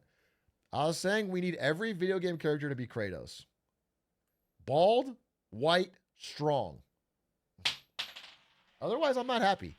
I get pissed. I'll fully admit it. If I see a character that doesn't fit those categories, I just get angry. I feel like something's being taken from me. So you want slime in every game? I wouldn't mind slime in every game. I think, here's an example. I'll give you an example. Let me example. Do you guys know the game Horizon Zero Dawn? Ashley Birch, voice actress, did a great job. Plays Aloy, highly critically acclaimed game. If that game was replaced with slime as the main character, it would be good. Right now, it's too woke. It's bad. But everything about the game, the story is good. The graphics are good. The adventure is good. The idea of the robots and the design, it's good. It's just that you got to change the main character to slime, and then it's Game of the Year. It would solve all of the problems. I don't think Horizon Zero Dawn is good. I think you're wrong, bro. But everyone has their own opinion. I thought the new one, I didn't play the new one, but I heard it was kind of nothing special. But the first one at the time, good game. It's a good game. It has problems. It has Ubisoft fill up the map problems, but it was a good game. I genuinely enjoyed it. It had some. I thought she did a great job as the main actress. I had some laugh out loud moments, some good dialogue, and the whole idea of like society reverting because you invented the robots and they became. It was cool. It was cool. It was fun. I liked it.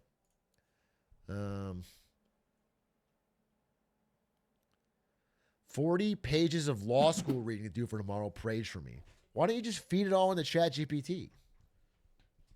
What are you trying to learn about the law? I don't want a lawyer that learns about the law. I want a lawyer who owns a laptop.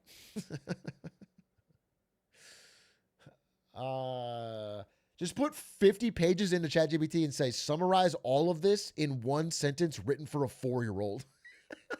It'll do it. It'll write you it'll be like, the law is like a bright red truck and a crayon gets taken away. And you'll somewhat get it. You will somewhat get it.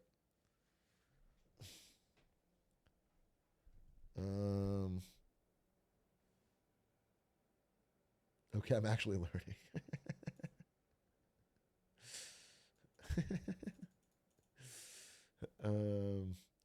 ChatGPT trials will be fire. Dude, 2 lawyers, each with a laptop, just fucking frantically prompting for arguments. That's a good skit. That's a good skit. Man, if I did YouTube skits, that's cinema.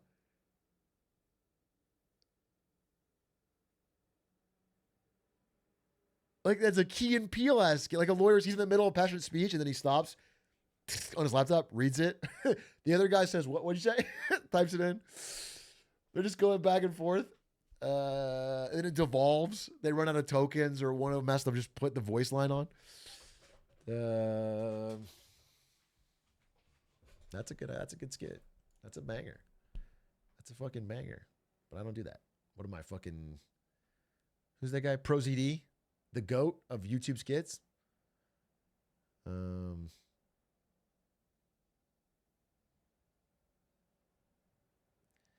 Did you see Theo Vaughn fall down at the inauguration?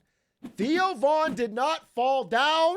He was sabotaged. The Paul brothers pulled his chair. They messed with his chair. I am a Theo Vaughn truther.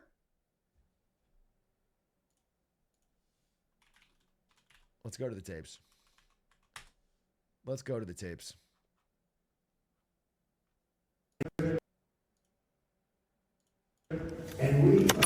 Oh, what happened? Logan Paul's foot, right as he turns on his camera. Oh, what happened? Oh, what happened? You know what happened. You know what happened. You fucked up Theo Vaughn's chair. It happened. I said it would. Fine. We gotta see here. We gotta see here. I got it on video here. It actually happened. Kamala stairs.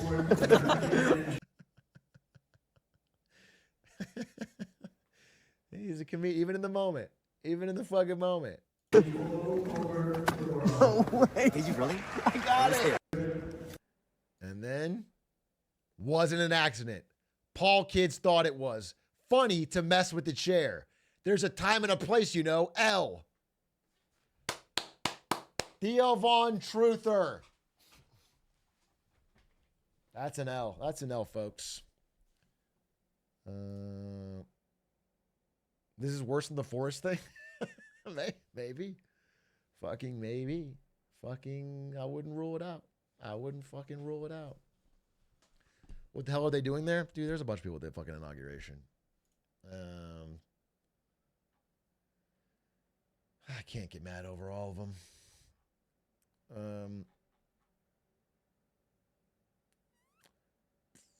Do you prefer puzzle games? You seem more willing to play. I love puzzle games. I love puzzle games.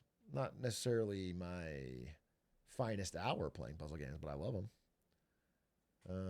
The only problem with puzzle games is like there's a couple types of them, and I love a puzzle game where I don't like a puzzle game like The Witness. Not that I love The Witness as a game, but I don't like a puzzle game where it's like the same thing over and over and slightly variations. I don't like a million trials in the game. I like a puzzle game like Outer Wilds is probably my favorite puzzle game I ever played on stream, where it's like a few big puzzles and you. If you could recommend one finance book to read for a financial novice, what would it be? Outer Wilds is really one finance book to read for a financial novice. The Bible, bro. Start praying. Start fucking praying. Christ will guide you through the fucking right picks.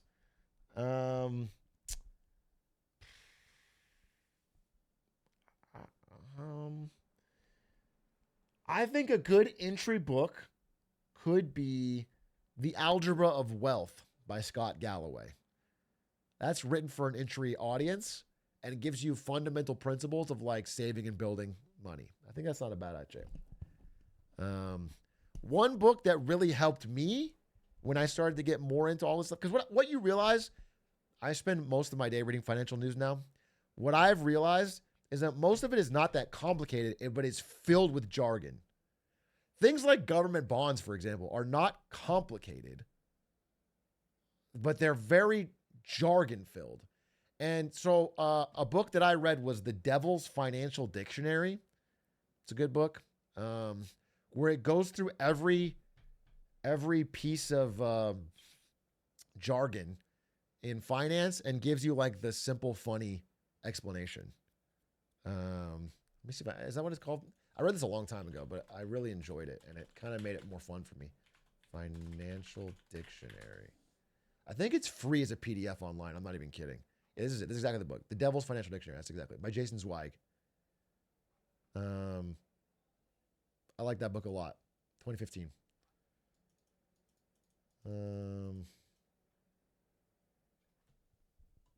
What's the difference for ROIC? Return on invested capital, bitch.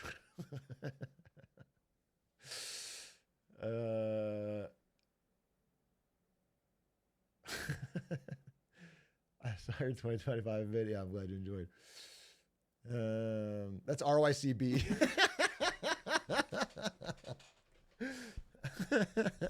True.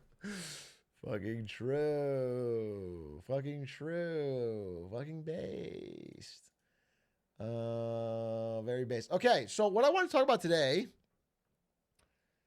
well, there's a lot of things, but I want to talk about Trump's day one. Day one! He signed 200 plus.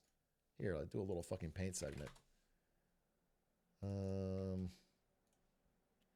Day one, yesterday, Donald Trump, DJT,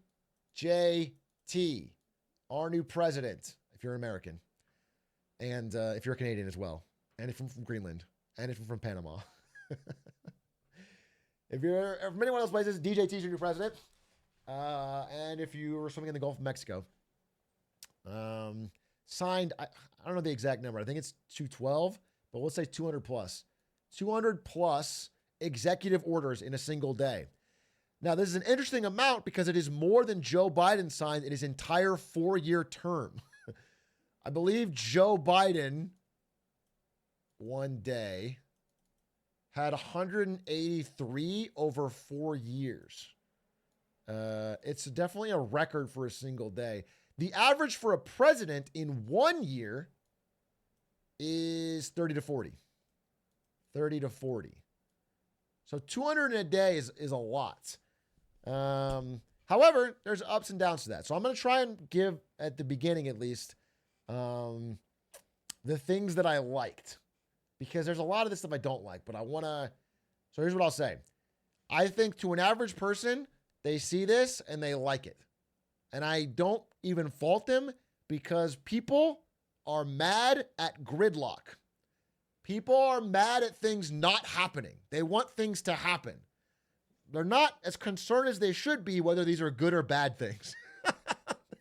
I think they should be more concerned that things should be good or bad, but they want things to happen. They want, because a big problem with our society right now is polarization, meaning that nothing can get done. Problems keep mounting and we can't act about them. We can't do anything because nothing can get through Congress because we're completely polarized. So people want things to happen. So if you were to give a upside to this, is that there's forward motion. He made promises. He's doing things along the lines of these promises. I could even track. We have, again, the list of all of his promises. Everything he said would happen on day one, we have it here. We have a clip of it, actually. I have a clip of every single time. For example, here we go, right here. This is that he is. But when we take it back from Kamala and crooked Joe Biden, the most crooked president we've ever had, I believe we are going to have the 4 greatest years in the history of our country. We're going to do it. We're going to do it fair. Starting on day one, we will end inflation and make America affordable again. So, like, there we go. That's like, for example, that's one of the day ones. I have 300. I have, wait, what was it? 200 clips. I have 122 clips like that of things he said would happen on day one. And we can look through all, I don't know. Again, I couldn't possibly have read 200 executive orders between yesterday and today. I played 3 games of TFT. I hung out with my wife. I went on a walk. I don't know. I can't give you an honest deep dive on all of these executive orders. I don't know what they all mean. I've done my best to read summaries. We're going to do the best we can. This is going to evolve as we go along.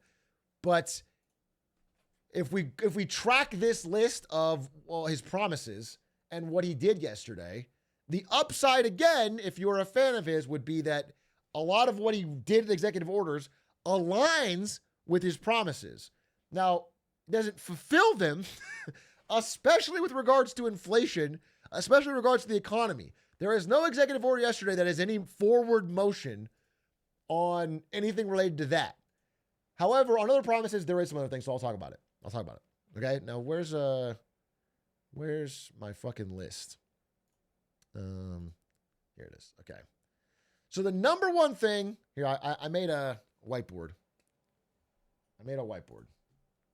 Oh, fuck. It fell. Ugh. Well, that's just not.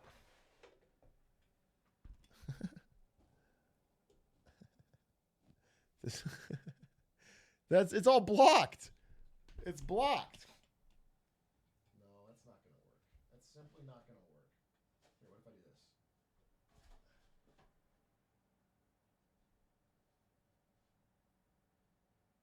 That's pretty good.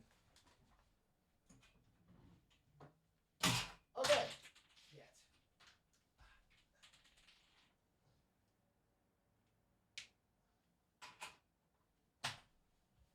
So I wrote down promises made. Dude, you can't even see the top. This is so fucking L-maxing. How about this? I'm stacking it on books. It's going to fall. I'll stack it on a copy of the Financial Times. There we go. And it's tilted too. That's good. Bro has 3 green markers. Shut the fuck up. Here, you know what? I'll just read these. You don't need to see them. You don't need to see them. I can just tell you, okay? I can just fucking tell you that we do not need you to have to look at it. It's just for my fucking memory. That is really what it's for. We could even fucking show it on this, okay? So let's see. Here's some things where he did something.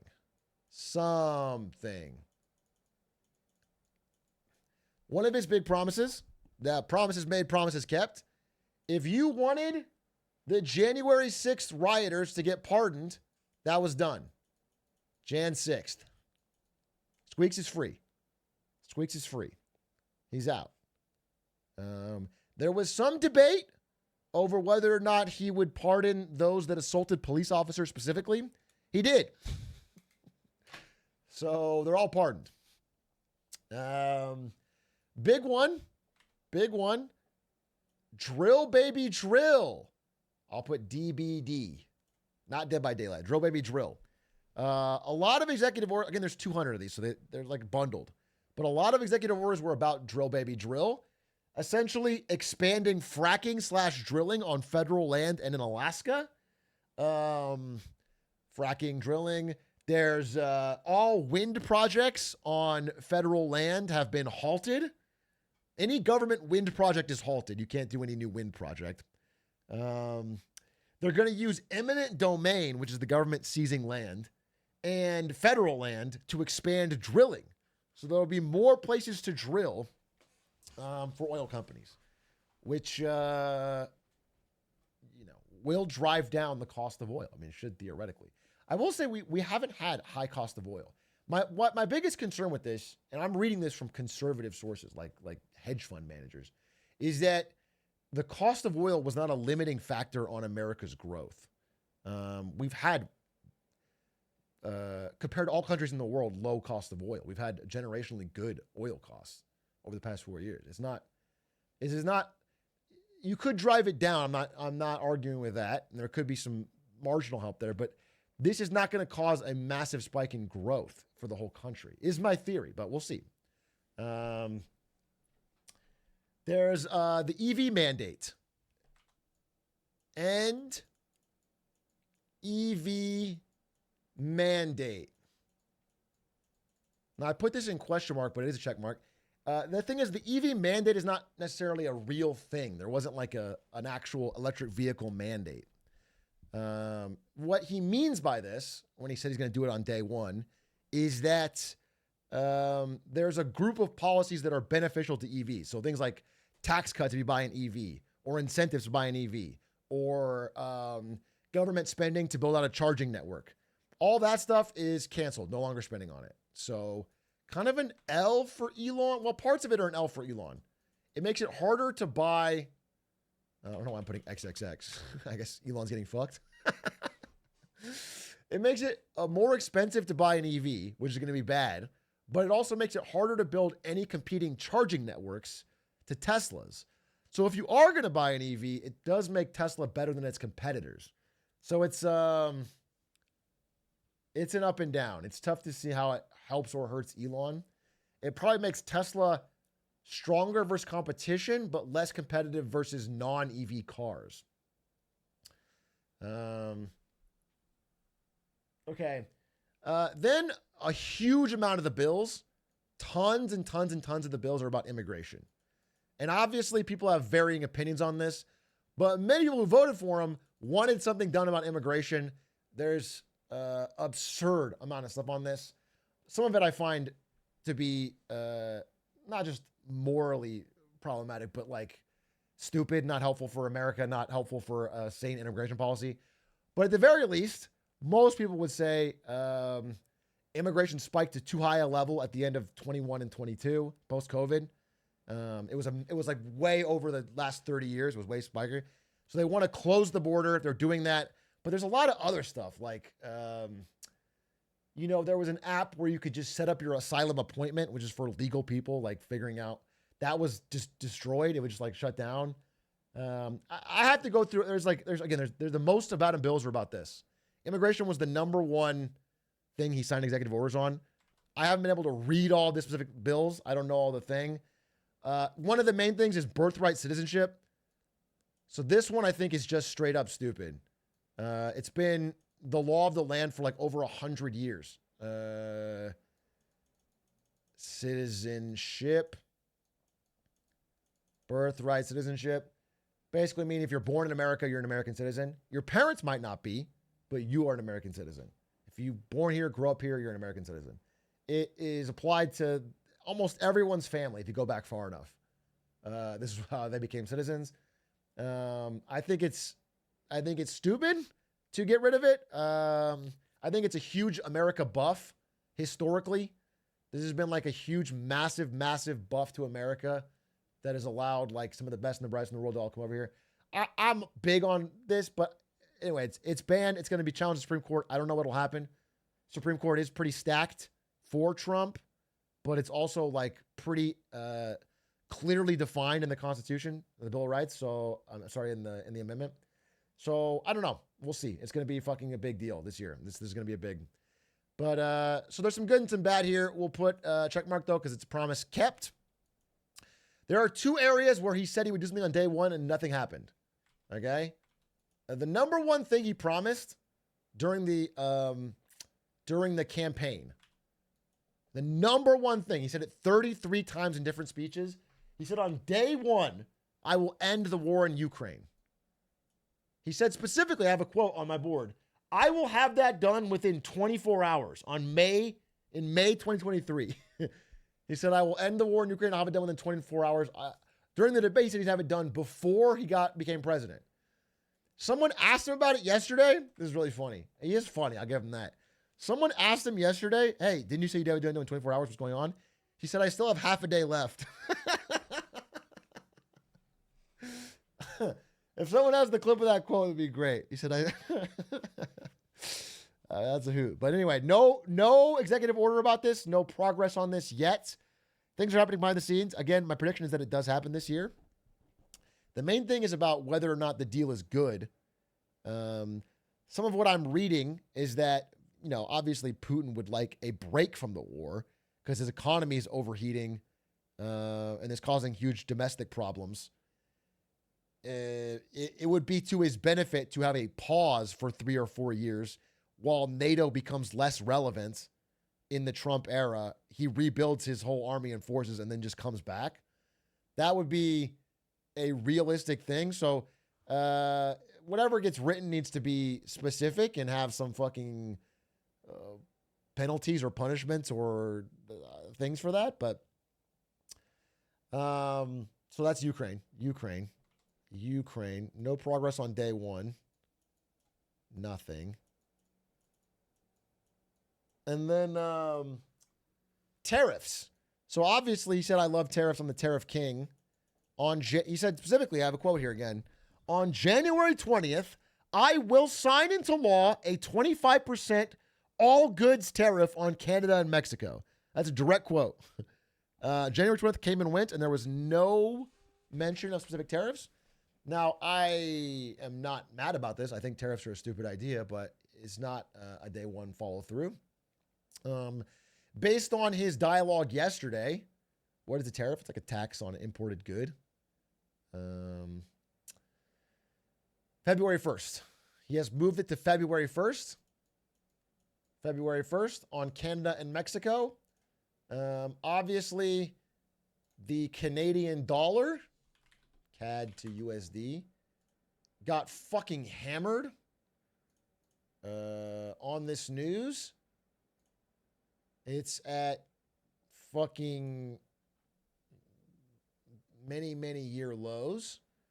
70 cents to the dollar and dropping. Minus 6% today, I think. 1 year. On the estimation that Canada will get hard by these tariffs.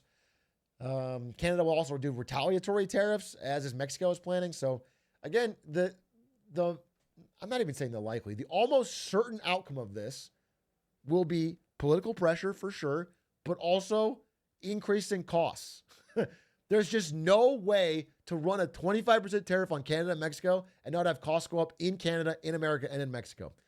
That's the fact. Whether it's worth it or not is up to you to decide. I'm not going to make your political call for you. But it will increase costs, which means I think the biggest disappointment of these day one executive orders is that there really is no progress on inflation. And inflation was the number one thing, man. On getting costs down, on getting your home loan, your auto loan, your credit card statement, your cost of goods, your groceries, getting that stuff cheaper, getting housing cheaper. We're going to have immigrants kicked out, which again is also inflationary because they do the cheap jobs. Like, let me give you a simple example.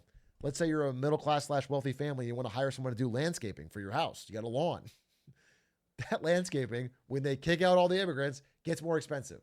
There's just no getting around it. You now have a higher bill for landscaping. Or if you're a restaurant, you're hiring workers, just being honest, a lot of them are Latino. So this is the fucking next step of that is things get more expensive. If you think this is a worthwhile trade-off, that's your political opinion, but I think people are not ready for how expensive it's going to get. And the way that things have flipped is funny. So inflation expectations. I don't have the chart. As I said would happen. Oh, dude, inflation.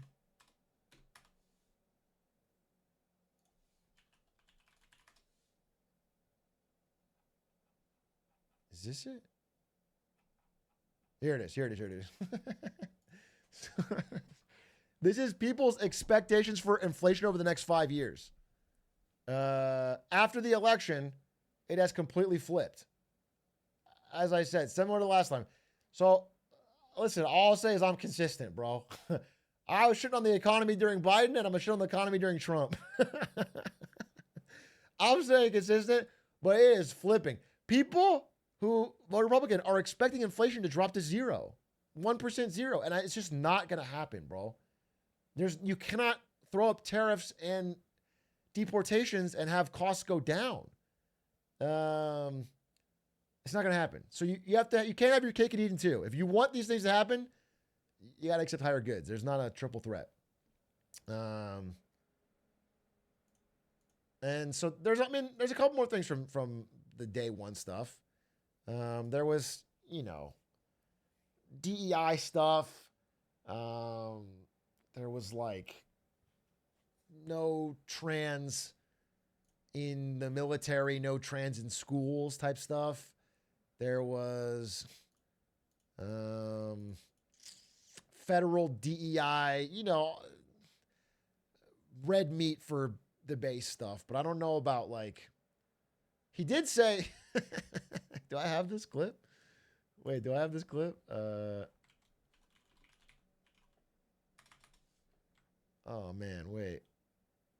We have it in our thing. We have a quote here that he said on day one, he will end troubles for all Hispanic Americans. So if you're Hispanic American, all your troubles are ended. Day one. I need the fucking the YouTube clip, but I only have the quote. This one isn't filled in. Oh, this is the still have half day clip. Let me see.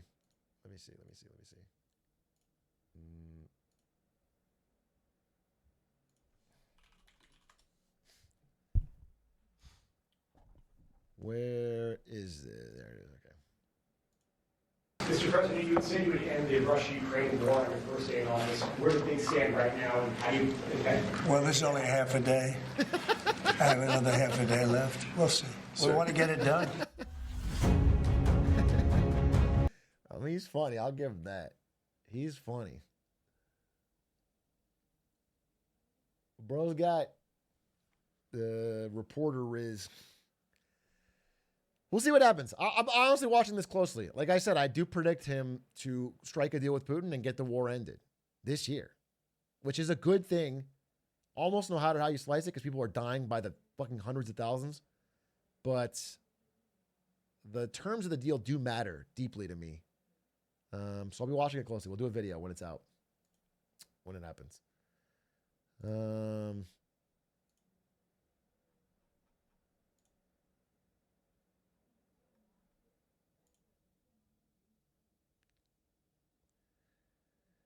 There was a federal hiring freeze.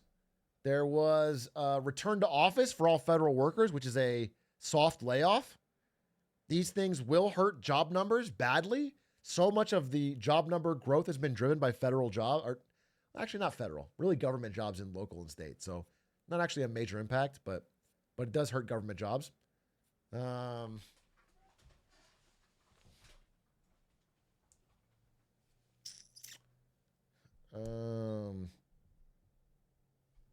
Why do this though? Well, I mean, it's not a major return to office for federal workers. It's not a major impact because most government workers are not federal. It would be state.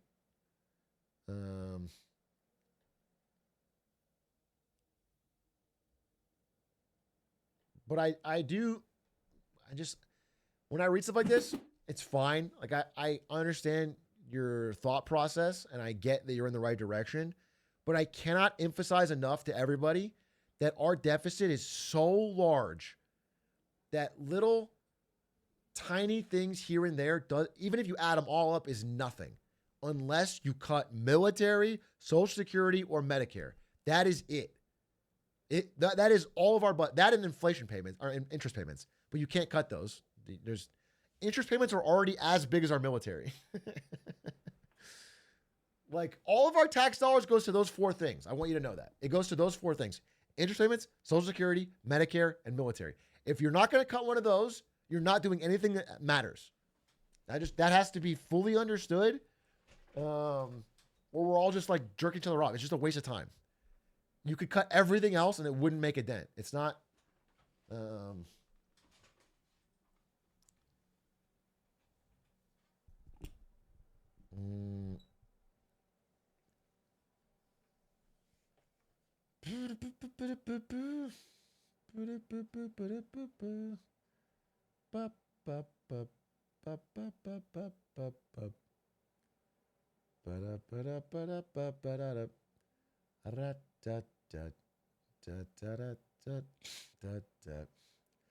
I've considered our debt so large it's unpayable. It's that true? Yeah, there's no realistic chance of us paying down our whole debt. It's more like, and Scott Bessent, the Treasury Secretary, has some good ideas on this. It's more like you want to not let it grow anymore. So you need to go to like as little of a deficit, ideally a zero deficit if you can. And then what you want to do is grow. So if you can keep growing the country without borrowing money, then your relative debt shrinks. Okay? Your GDP will continue to grow and your debt to GDP will fall. That is like the only way we can really do something. But the problem is all of our growth during the Biden years, especially, comes from government spending. So we're addicted to it. The only real growth we're having is from healthcare and government spending. So you have to find real growth and slowing deficit. Is there a point to paying off our deficit? Yes, because understand that when our debt is this big, it is now the interest payments are becoming a problem. You could ignore the interest payments for a long time, but now at this point, like 1 out of every 4 tax dollars we get goes to interest payment. We just burn it. We're just paying our credit card bill. Do you understand? Pretty soon, it's already as big as the military. Pretty soon, it's going to be bigger than everything else that we do. It's growing so fast that pretty soon we're going to be collecting taxes just to pay our interest. It's eroding our ability to even have a functional government. So that's why we have to slow down the deficit. It's absurd. We are spending we're borrowing too much money in a time of peace and prosperity. Our economy is doing, our GDP growth is fine. This is the time we're supposed to spend it down. You're not supposed to be borrowing more. Can't you just cover us, Big A? Let me check. Fuck yeah, I can. Me and Nancy Pelosi, baby. Keep mooning and we're going to cover this national debt, no problem. That's the charity I'm donating to when I win, dude. That's the charity I'm donating to, is the national debt.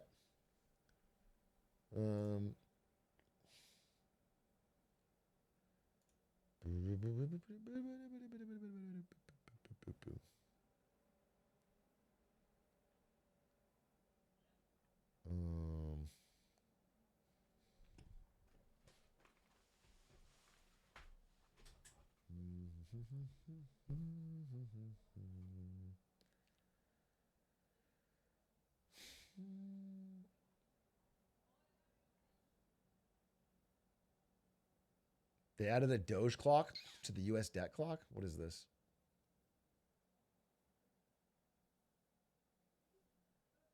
What is the DOGE clock?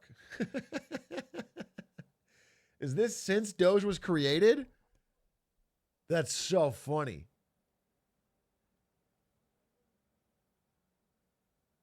That's so funny. Yeah, it's not gonna slow down one fucking iota, dude.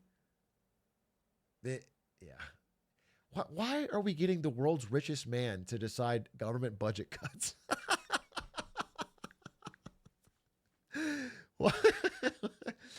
I mean, I guess he got that rich by penny pinching. Do you know what I'm saying? I think Elon Musk got rich by cutting avocado toast, by carpooling to work, by cutting costs, dude. And that's how he's better at it than the rest of us. That's how he saved $400 billion.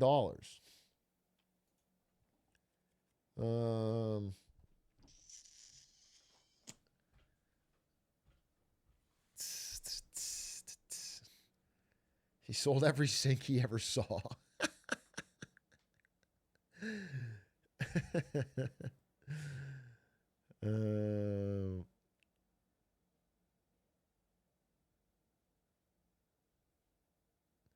Hey, Big A, saw your 2025 predictions. Can this please not be the year of Trump? I just can't hear one person talking about him. Bro, I got some bad news for you. There is almost no way to talk about the world and not mention Donald Trump for 4 years. For 4 years, he's going to be mentioned. Possibly more.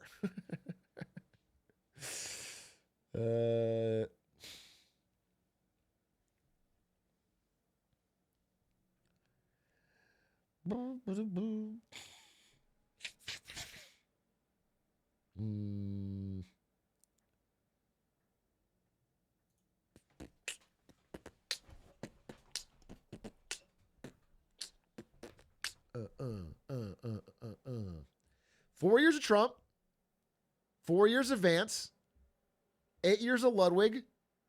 He's further right than both. 8 years of Squeaks. He's further right than Ludwig. 16 years of Barron Trump. He runs for 4. He's the new FDR.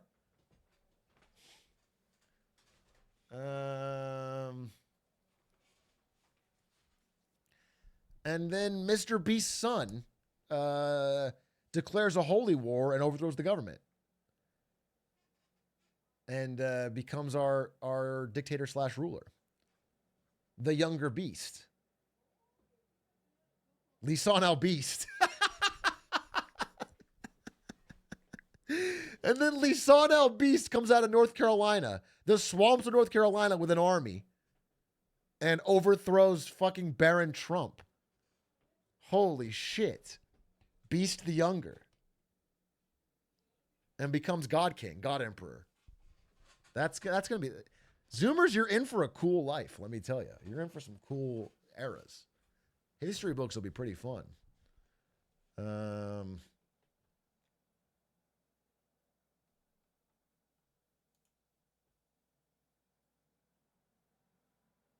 What's a god to a beast? So fucking base, dude. So fucking... What a bar. What a fucking bar.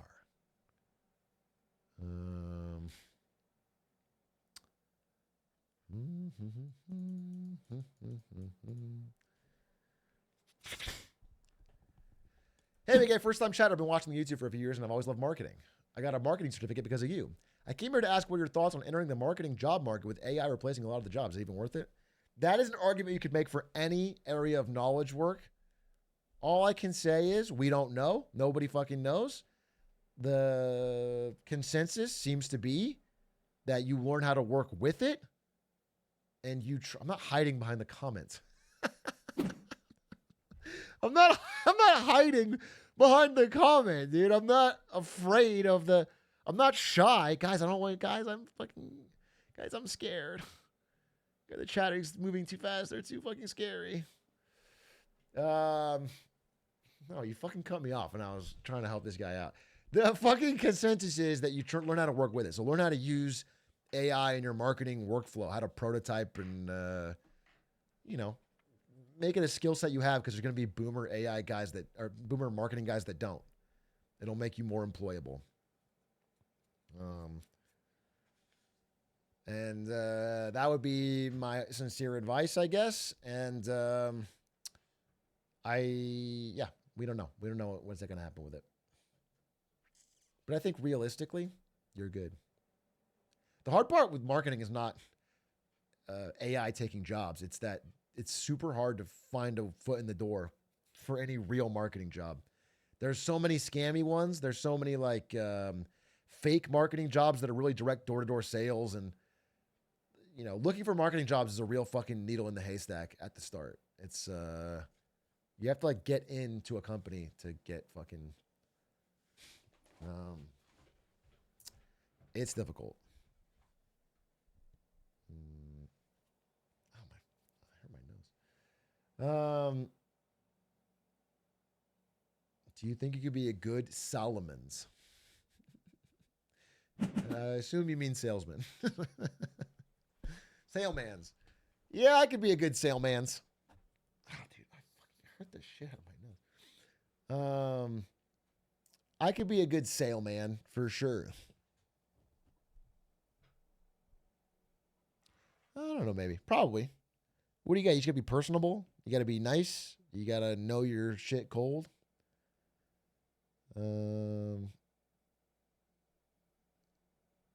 Maybe. I think I could pull it off. People that work in sales tend to like it. People that work in sales tend to have higher job satisfaction because they have a eat what you kill type mentality where they feel like if they work hard, they make more money.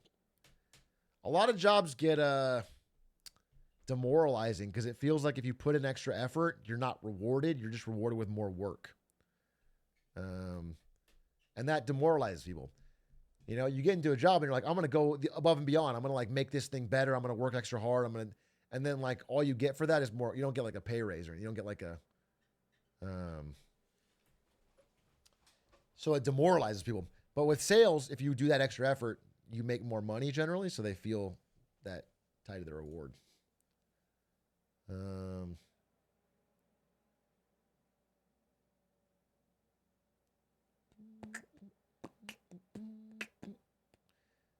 Bro, a guy like that came to my school and was just like, yeah, I make $600K a year. I bought a house. I can support my kids.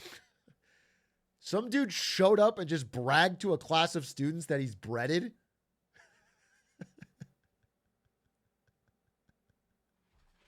Why? Why? Why show up to mog children? By the way, you don't need $600,000 a year to have a house and kids. That's not...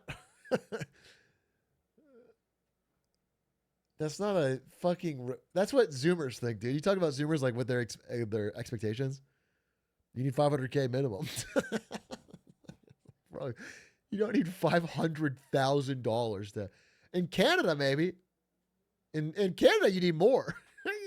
In Toronto, and you're paid in CAD, $600K is not going to get you a shack, bro. I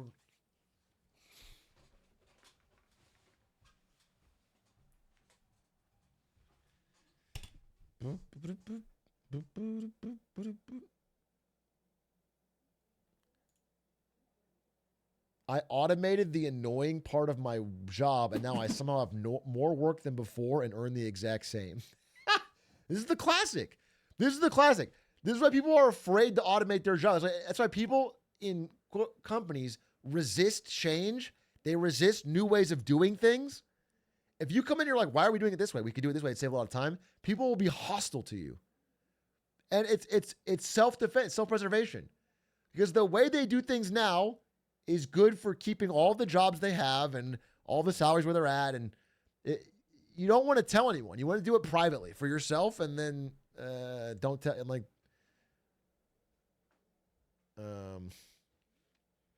people don't like change on things because the change means that shit could get harder.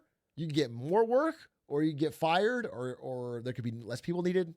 It's just it's a group defense mechanism.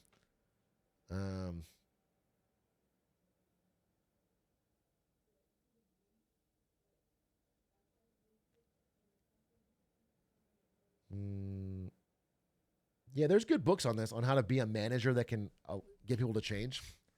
But most managers are fucking terrible, so. Hey,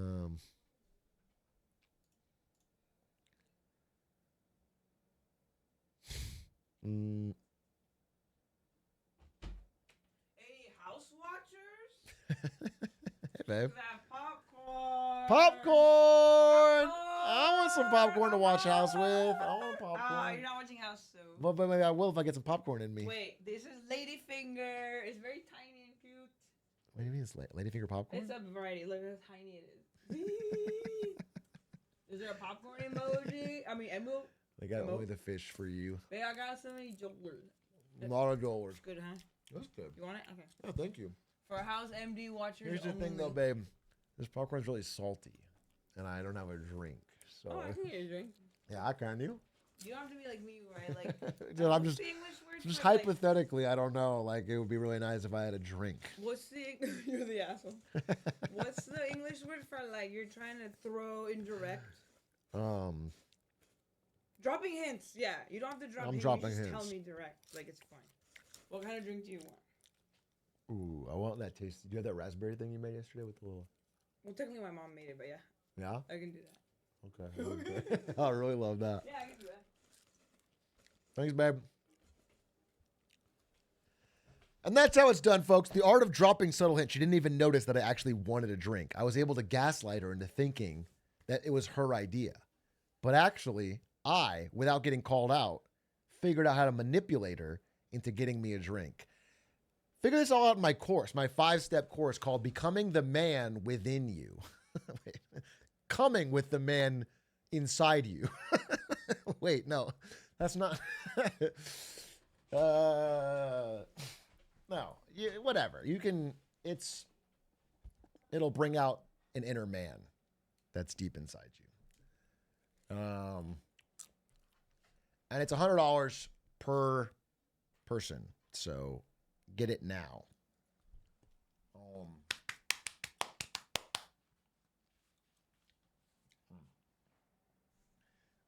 It is 9:34. I am totally down to watch House MD today. I want to watch. Wait, what's this? There's an interesting graph on US. I'm almost certain that you're lying to me. That is the perfect thing to say to get me to click a link that I don't want to click. Thank you for the gift, these Wenchi 1, 2. I'm going to click it. Oh, it is real. It is real. Wow. Holy shit. I thought you were fucking baiting me. Yeah. Okay, great. Oh, look. I mean, this is what I'm talking about, dude. So this is all the money we get from all of our taxes and, yeah, basically taxes. We get 4.92 trillion, and then we spend close to 6.7 trillion. We spend about 7 trill. So there's a big gap, right? Well, there's actually basically a $2 trillion gap. And of the things we spend money on, you'll notice that we're already in a deficit just with these: Social Security, healthcare, net interest, Medicare, national defense. Do you see how if you don't cut these, I guess you can cut like SNAP programs for the poor and get us closer to here. You can cut like food stamps, but you know, even still, if you don't cut one of these, you're not getting us into an area where we're going to be deficit neutral. Everything else is essentially super small, already cut to the bone. You can trim things here. This is where all of DOGE is going to be trying to do stuff, is like little ticky-tack stuff here and there. But you have to go after these. Hey Big A, will you be moving back to Nvidia so you can work on Stargate? Seriously though, would you consider doing a segment on Georgism? I think you'd like a lot of the ideas and it would make an interesting video. I would be interested in watching a good video on Georgism. I don't really want to make one. It's not really my type of content. Georgism, chat, is whenever you watch Seinfeld and do whatever George Costanza does. It's like it's a good way to run a country. It is, you shave your head right up the middle and you do funny things and you say Jerry, and it's a real good the jerk store called. And also that episode of Seinfeld where he taxes the land. Oh, thanks, man. Look at this fucking awesome drink. This is fucking awesome, man. Thank you. Holy shit. And that's how it's done, folks. Wow, it's like bubbling.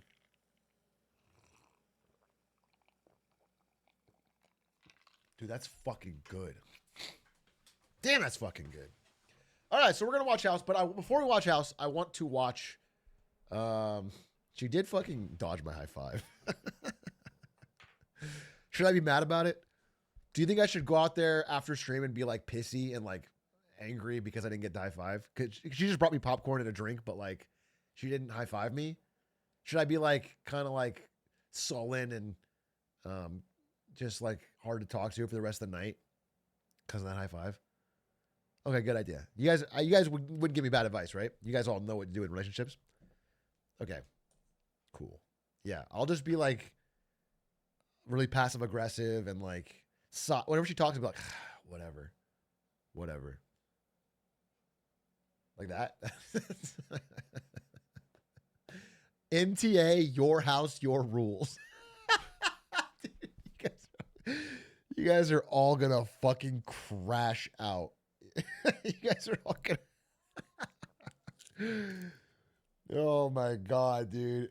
All dating apps are filled with people like this. In my chat, this is what the dating apps are filled with. Everybody your age, everyone fucking. That's funny. Okay, I want it. What's this? Game trailer? Phantom Blade Zero Year of the Snake. What is this? Game trailer.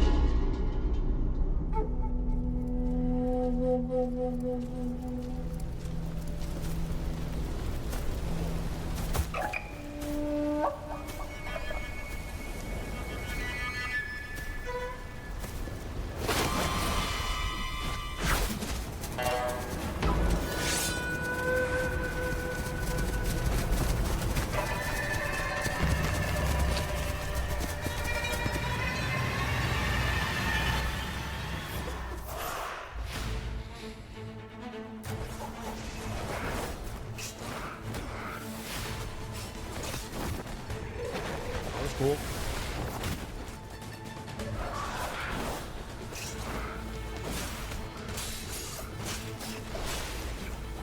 So it's like what I want to know is it more Dark Souls or more Ghost of Tsushima? Or let's kind of more God of War even.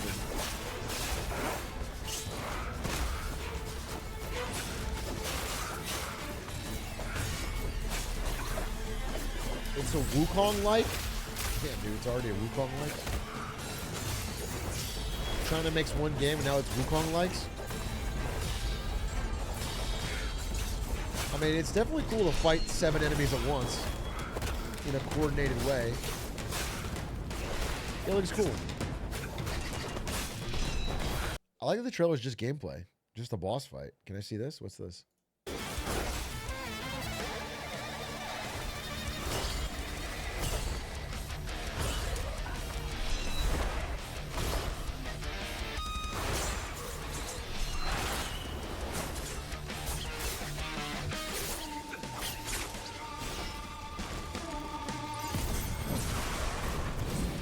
Okay.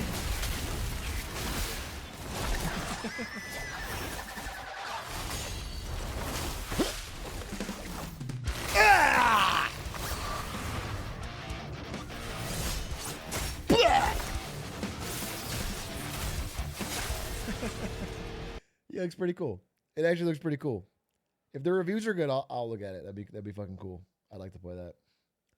It reminds me of Sekiro. But it's got to be fun to play in the way Sekiro was. Hopefully it goes to PC, though.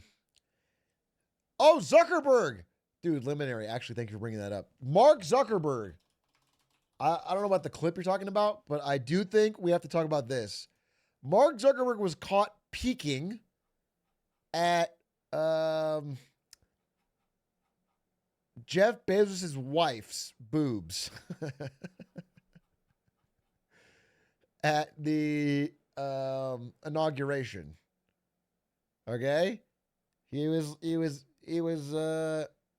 peeking. All right? Now that's one thing, okay? But then it followed up with today he's liking her posts on Instagram.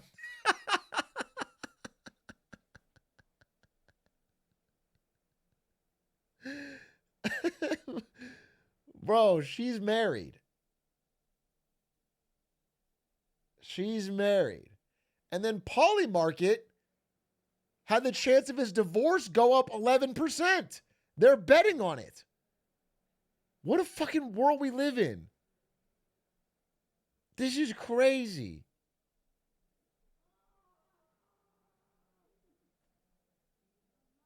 That's crazy. Anyway, Jeff Bezos' odds did not go up because he, I looked it up, is still worth $8 billion more than Zuckerberg. One is 239 billion and one is 231. So get mogged, poor ass fucking Zuck, broke motherfucker.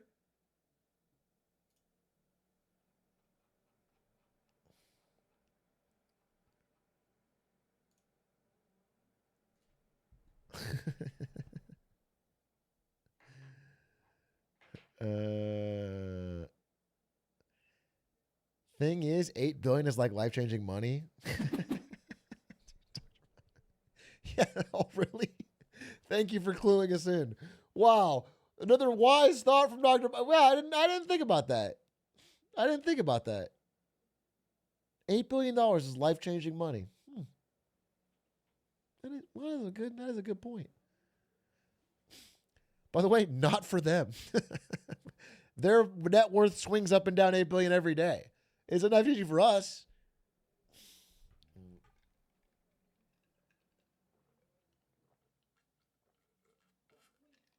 Damn, that's delicious. Us? Oh, I'm sorry. Because I have a few $1 million from NVIDIA. Suddenly I don't care about 9 billion.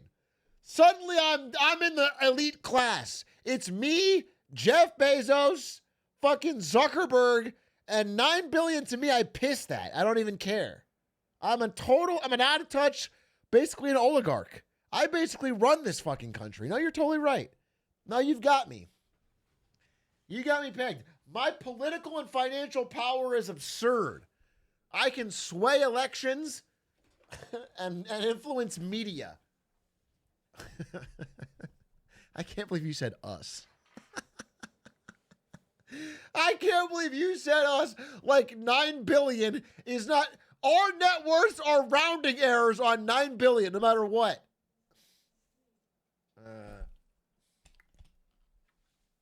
Anyway.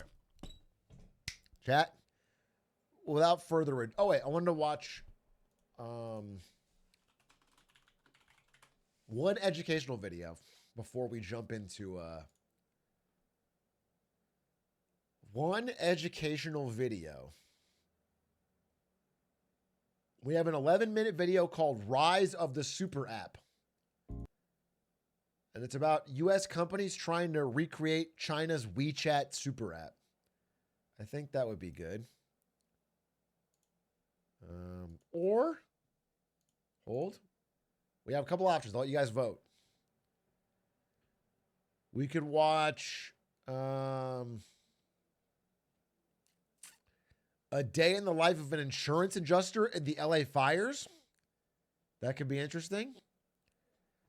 We could do Inside the $1.6 billion plan to restart 3 Mile Island. 7 days ago. After my predictions, just to be clear. After my predictions. We're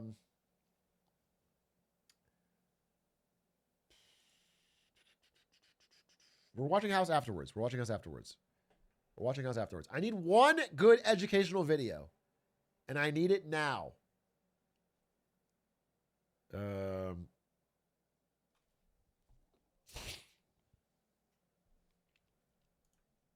Dude, I have to blow my nose also. That's the thing.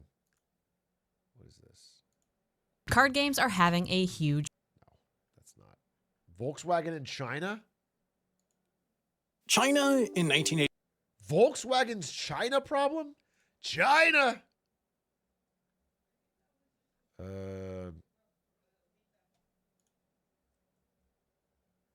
All right, fuck it. This will be interesting. Volkswagen's China problem. I mean, this is highly tied into Germany's China problem and even larger into Germany's problems in general. So I'm probably aware of this video. But can be able to watch. I need to blow my nose real quick. 1 second. Captions on? Sure. I'll put captions on for you. No problem. Let me blow my nose because my nose is stuffed. Thank you for the drink, babe. Very sweet.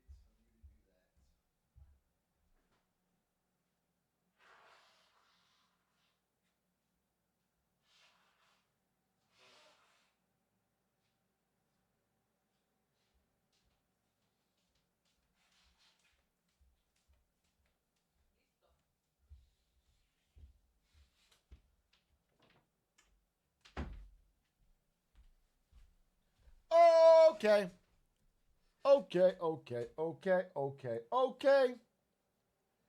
Beggars can't be choosers, bitches ain't Chipotle.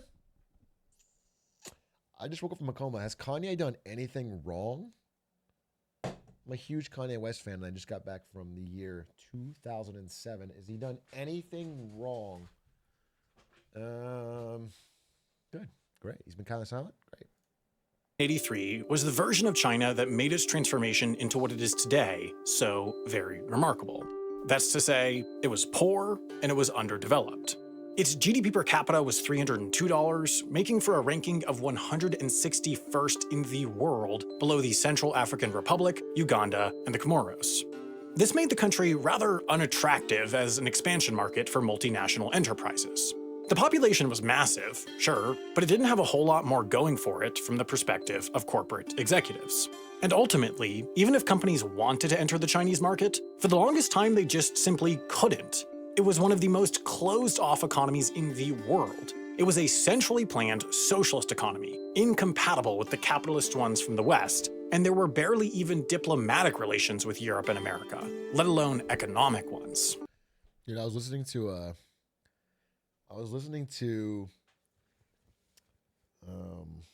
might have been FT podcast. They were talking about, they had an expert on senior people in the Russian and Chinese military. Some guy who knew a lot about Russian and Chinese relations and Sino-Russian relations. And he basically said how funny it is that, like, if you were to, he said, like, if you were talking to them honestly, like if you got somebody, you know, a few shots, a couple beers late night, and we're talking honestly, the senior people in the older people in the Chinese military, the senior leaders, the generals, would talk about how fucking funny it is that they used to be the little bro to Russia for so many decades, and now Russia is so little bro to them.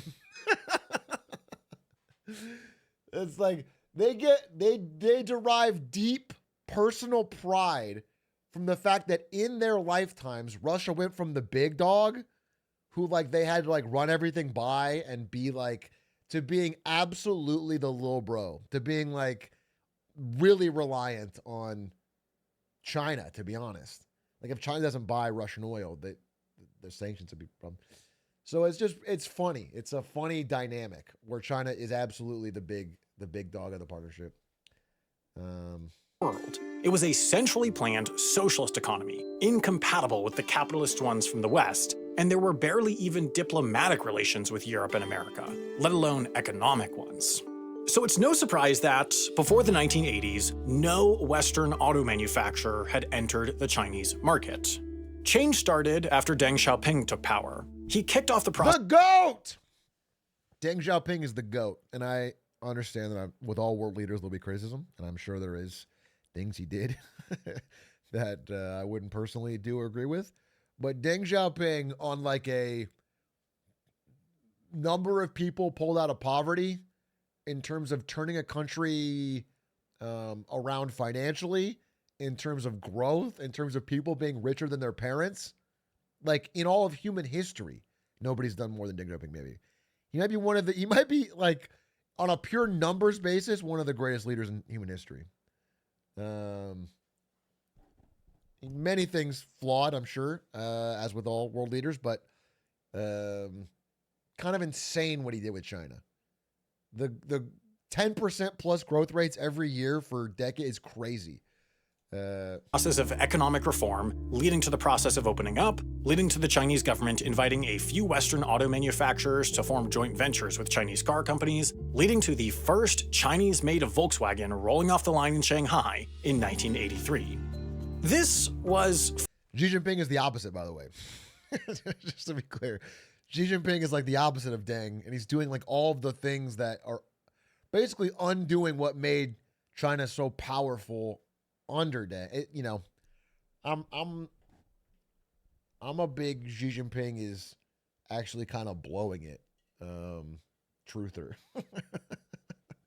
Like, I think it's almost impossible for China to not be the world's #1 dominant economy, and Xi Jinping is doing his best to make it the case. Think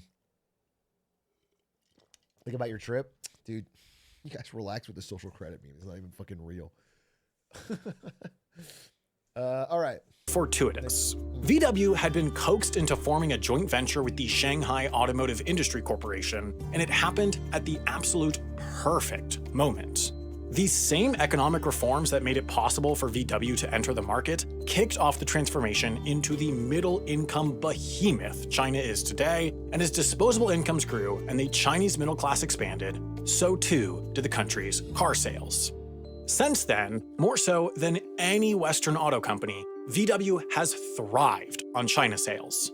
In fact, by the early 2000s, the country accounted for half of their global profit. It was the group's single largest market. Manufacturing costs were cheap, sales were numerous, and profit margins were enormous. At least until recently. For decades, total sales in China were rising while the group's market share largely held steady. In 2019, sales hit nearly 4 million units, but then the bottom fell out. COVID can explain these years, sure, but not these ones, as VW has struggled to hit 3 million unit sales, and in the first 3 quarters of 2024, only mustered 2 million. Across the 39 VW Group factories in China, earnings are down about 50% from the high set in 2015, while it's looking even worse for certain brands within the group. Skoda, a Czech... Dude, it's not just VW. I mean, we could watch this video, but you know, it's fucking crazy. You know, for a while, Chinese people wanted foreign brands, but now they see Chinese cars as superior, so they don't even want foreign brands. And they're starting to buy, you know, other cars, and these cars are falling off to the point where Audi is making cars in China and taking their logo off of it. Audi is removing their logo from fucking cars to sell it in China. They're rebranding with a local Chinese company. That's how fucking crazy it's getting.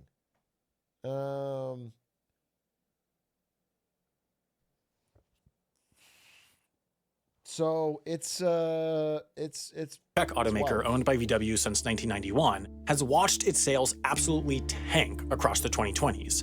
A disaster for a brand that's tailored designs and even entire models specifically to appeal to the Chinese consumer. But what makes this a true crisis for the world's largest auto company is that things are bad beyond China too. This factory in Brussels, Belgium has been building Volkswagen since the 1950s and Audi since 2006. But now, on account of slumping Audi Q8 e-tron sales, VW has announced the factory will close its doors at the end of February 2025. Without a viable buyer for the factory, thousands of jobs are set to vanish entirely. It likely won't be the last plant to close either, as Volkswagen announced that it would also potentially close 3 additional factories within Germany in an attempt at massive overhaul, something the company has simply never done. Chinese cars quality is still probably bad long term. Straight up cope, bro. You're gonna have to come to terms with this sometime or another. I promise you. I don't know how to tell you this. You can prefer American cars, you can prefer German cars, and the best of the best from both countries is great. It's gonna be a rude awakening, whether through investments or through reality. I don't know how to tell you this. The CEOs of all the car companies know it. The consumers that can buy both know it. The people trapped in countries that have Chinese EV tariffs don't know it yet. But it's real. Everywhere that people can buy both, Chinese cars the sales are growing year over year massively. People that buy Teslas, the ones that are made in Shanghai have a higher build quality. You can go to Tesla forums, Tesla owner forums, and they will try to get the ones made in Shanghai, the Shanghai factory, because the build quality is higher than the ones that are made in the other. So it's Tesla owners literally prefer the Chinese build ones. It's not if you over 3 decades outsource all of the world's manufacturing to one country, here's a surprise. That country gets good at manufacturing. I don't know how to explain it simpler than that. If all of the money and orders and factories go to one country, over time, they get good at it. It's not a fucking rocket science. Okay? And all of the batteries, you know what I'm saying? So if you're trying to believe otherwise because you watch a fucking, who are those YouTubers? Dude, there's so many YouTubers that make money off just like poorly edited clips of China and wild wrong statements. I don't remember their names, but you can watch them. Mogul Mail, yeah, probably Mogul Mail. They will confirm your bias, but it will not hit reality. There's many economic problems in China. I've covered a lot of them, but car sales is not one of them. Their car sales are up year over year over year. They're knocking. I think they might have passed Japan. They already passed Germany. They're either number 2 or number 1. Done in its home country. All this, the massive slump in sales, the unprecedented response to right-size and stabilize, and the developing domestic distrust coming from it, has seen the group's C-suite shuffled, German factory workers on strike, and pundits declaring this as potentially the beginning of the end of Volkswagen's global dominance. But perhaps most concerningly, there's reason to believe that China is just the canary in the coal mine. The graph speaks for itself. Here's VW's market share in China. It's in free fall. And here's the market share of BYD, China's newly minted automotive behemoth. Back in 2020, its market share sat at 1.8%. Today, it's at 11%, making it not only the new largest auto company in China, but also the world's largest EV manufacturer, usurping even Tesla. BYD's explosive growth was spurred, like many things in China, by a combination of central planning and free market economics. Around 2020, Chinese government— Bro, imagine writing a fucking thread to your friends, Stans and Lud, in 2019, predicting this, and then putting your money into fucking Neo and not BYD. Fuck! Fuck, dude. God damn it. Not even an ETF of Chinese fucking autos. So fucking stupid. Did you know about BYD?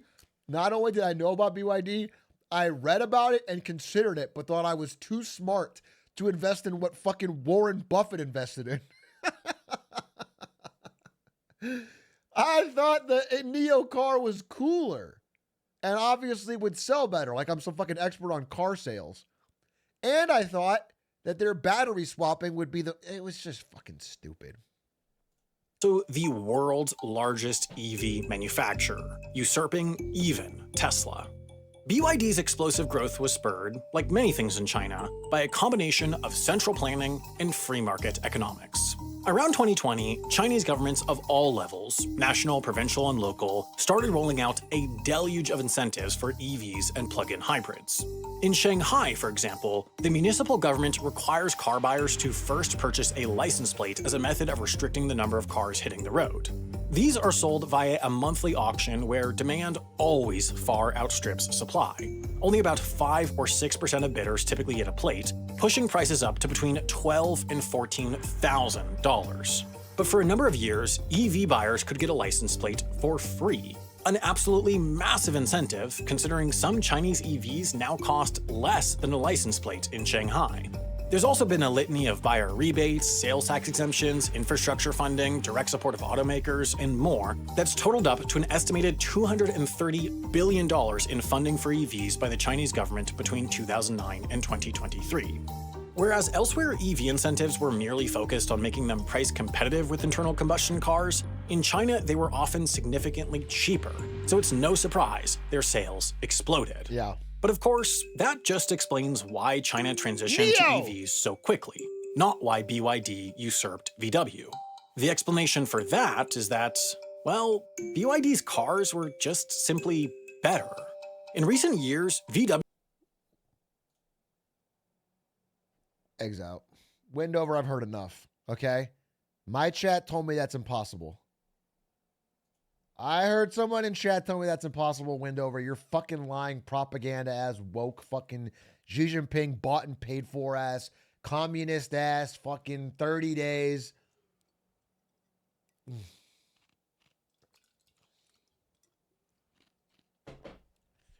I don't think they understand that every single one of these millions of cars that sells every year and sells more the next year explodes.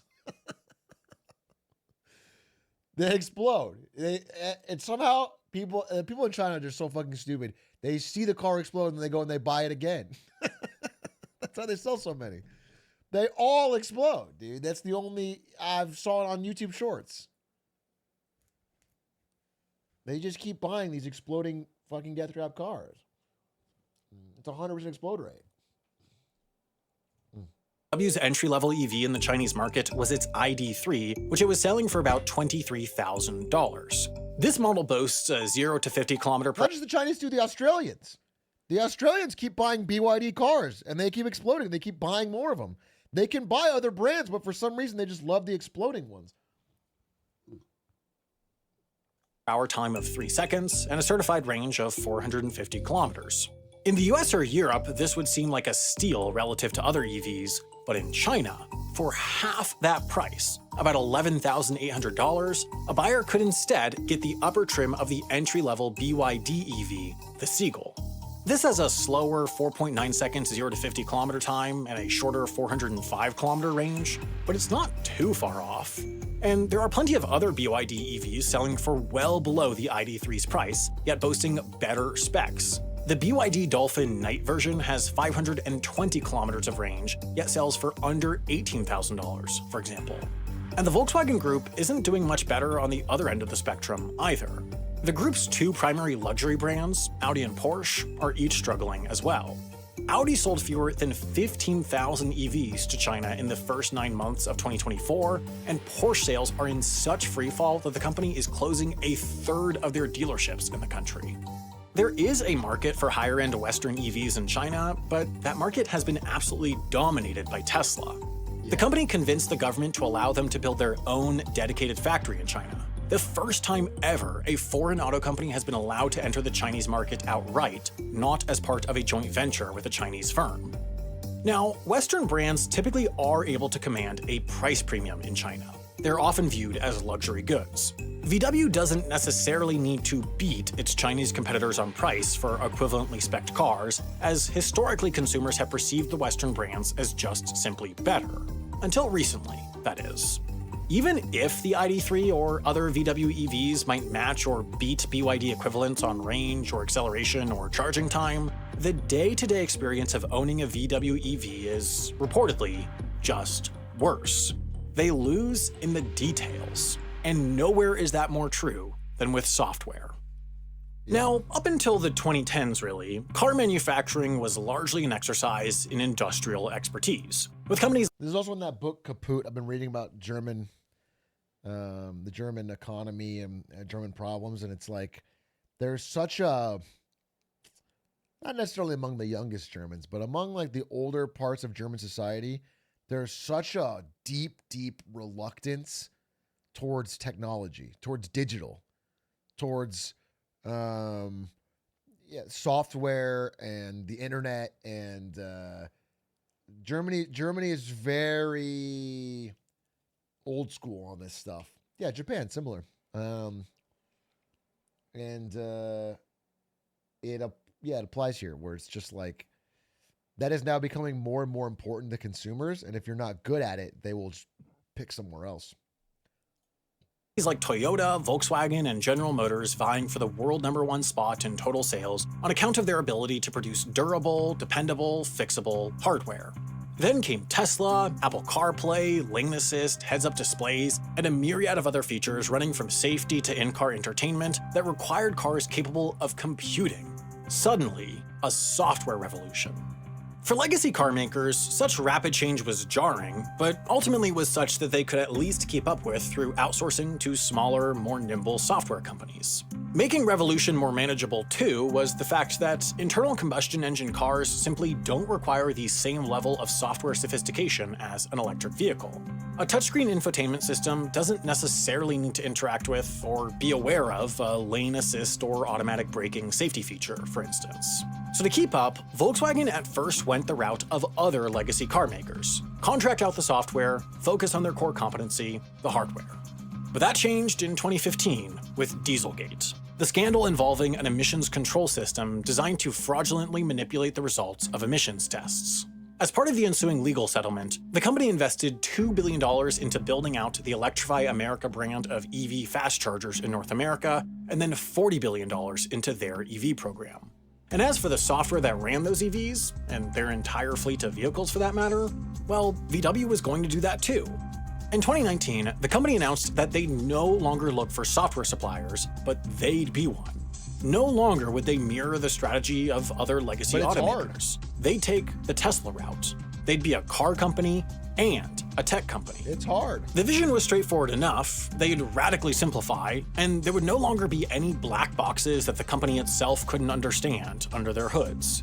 Each of their cars, leadership noted, were using some 70 separate computers, and across VW Group's brands, there were 8 separate software architectures.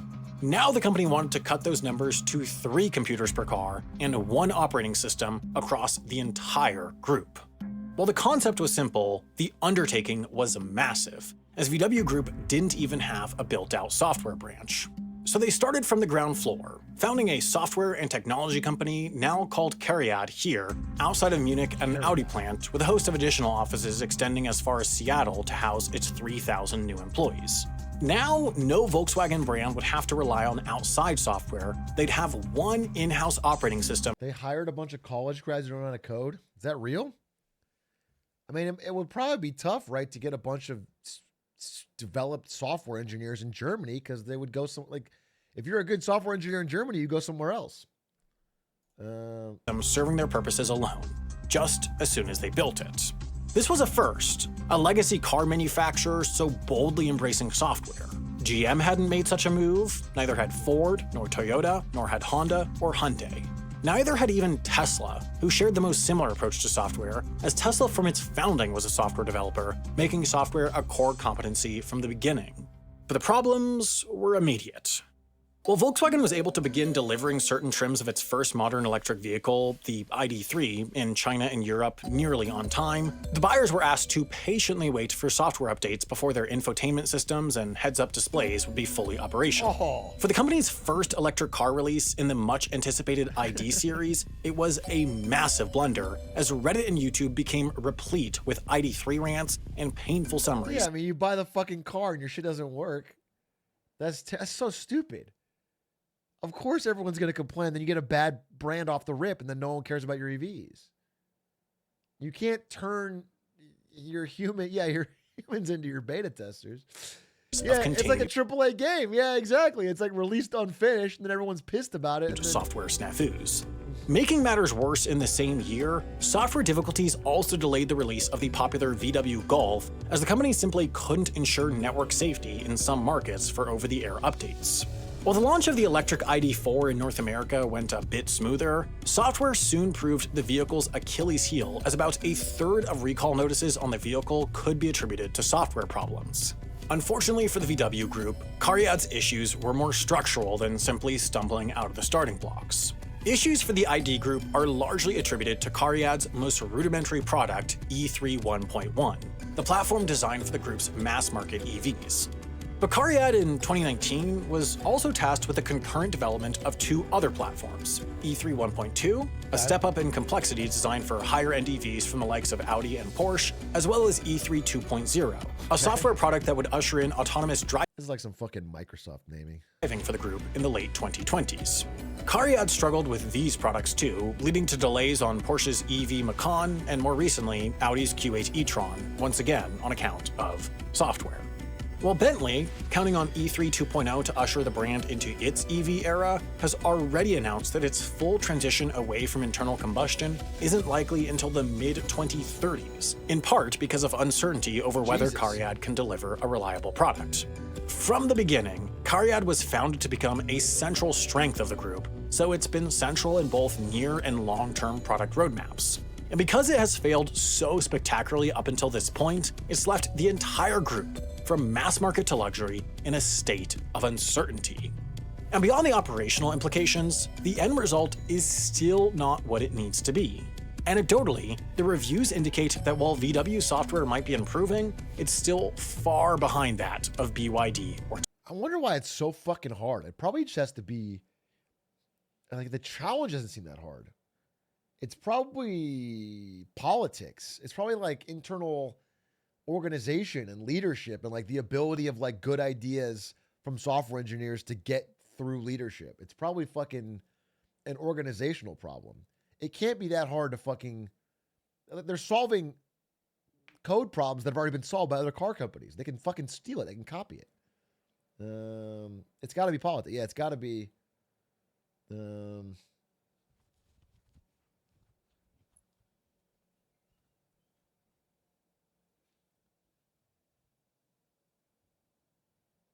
Just heavily siloed to try to piece the software together. Yeah. Okay. Tesla. So now the company is in damage limitation mode. Along with the factory shutdowns, it's aiming to cut pay by 10% across the board and has already finalized a plan to do so with managerial staff, largely through a reduction in bonuses. To avoid further factory closures and pay cuts, though, the company needs to make some bold moves. It's starting by trying to find the next China, and VW believes one prime emerging market opportunity is here in Brazil. This is, in fact, where VW opened its first international factory in the 1950s, and today boasts 4 factories, but the company still believes there's more juice to be squeezed. It's aiming for 40% market growth by 2027 by introducing 15 new electric and flex fuel models to Brazil. At the end of the day, though, VW still thinks it can— What the fuck is this, like a... Why are people hugging and crying at a VW announcement in Brazil? There's no fucking way I got a ninja raid. Who did I get a raid from? Conald Jonald! Thank you for the raid. They call you the ninja of Twitch. The raid song. The raid song. Oh, the raid song. 'Cause it's a raid song. Raid song night. Something, something, something, and you're raiding with the night. It's a raid song. Okay, you get it. Thank you, Connell Zolder, for the raid. Let me just, if you're here from this massive raid, we're in the middle of Brazil is screaming and crying and hugging because VW opened a plant there. And flex fuel models to Brazil. At the end of the day, though, VW still thinks it can salvage the Chinese market. All they need to do is follow the lead of the new market leaders. After plenty of public rhetoric on how they won't get coaxed into a price war with the Chinese manufacturers, VW has been coaxed into a price war with the Chinese manufacturers and dropped prices across its lineup to build back market share. Bro, Tesla did the same thing. Everyone was like, nah, we're not cutting prices. Nah, we're not fucking doing it. And then everyone in China cut prices and they're like, well, no one's buying our cars anymore. If all your competitors are fucking cheaper than you have to fucking cut prices, but it's the way it fucking works. That's how competition works. That's why we need more competition here in America for things. Because then no matter what you fucking say, you have to do it. You have to make things cheaper. Because your competitor's going to eat your lunch. This works. Share. Recently, it also introduced the ID code concept, a fully electric vehicle equipped for fully autonomous driving, developed specifically for the Chinese market with the kind of techie, futuristic features that have helped propel BYD sales. This includes a self-cleaning mode where the car uses UV light to purify the air, and a built-in robot vacuum cleaner to clean surfaces. What? VW also took a 4.99% ownership stake in Chinese EV startup XPeng. By collaborating with an established in-market brand, Volkswagen says it will cut production time by 30% and production costs by 40% on the 2 models it plans to introduce with XPeng in 2026. But ultimately, if VW EVs are going to be competitive anywhere, they're going to have to get good at software. In July, Volkswagen announced a joint venture with American EV darling Rivian, known for breaching the SUV and recreational vehicle markets. The initial $1 billion investment will be followed by another $4.8 billion in the next several years, all dedicated to research and development and the integration of Rivian software into Volkswagen vehicles, set to launch by 2027. Rivian pioneered what's called zonal architecture, basically splitting up a car's network to reduce wiring and hardware and its interdependence on other systems, and the plans are to implement it first into Volkswagen's luxury brands, Porsche, Audi, and eventually downmarket to VW vehicles themselves. The transition towards electric vehicles has been a difficult moment for the old guard of the auto industry. Few would have predicted that a Silicon Valley startup could explode into the world's most valuable auto company, but then Tesla did. The incumbent manufacturers eventually took this threat seriously, recognizing that it's now only a question of how long the transition towards EV takes, not whether it'll happen. But suddenly BYD has become, effectively, the second Tesla. The second EV manufacturer to achieve explosive growth. Yeah. And unlike in the case of Tesla and the West, as BYD rose, so too did a litany of other smaller Chinese EV manufacturers. It's a far more diversified market than was seen in the US and Europe during the big growth years of Tesla. That's to say, the challenge to the incumbents this time is even stronger. Perhaps the one upside for Volkswagen is that it's having to confront this challenge now. Chinese EV manufacturers are just starting to ramp up exports. The cost of these EVs is just so much lower than competitors that they're sure to quickly entrench in markets around the world. In response, the EU set tariffs that cut into this cost advantage, alleging that the prices are made possible by significant government subsidies. The US, under similar logic, set a 100% tariff, making it effectively impossible for Chinese auto companies. I want my fucking Xiaomi SU7, you old fuck! Finally, we're gonna get a new president who doesn't care about tariffs. Donald J. Trump. He's gonna get into office and he's not gonna do your stupid fucking tariffs. He's gonna bring down that tariff wall and he's gonna let me get the EV that I want. Trump! To compete in the market. But tariffs are not a wall, they're just a hurdle. And with time, the Chinese That was a funny time for me to call it a tariff wall.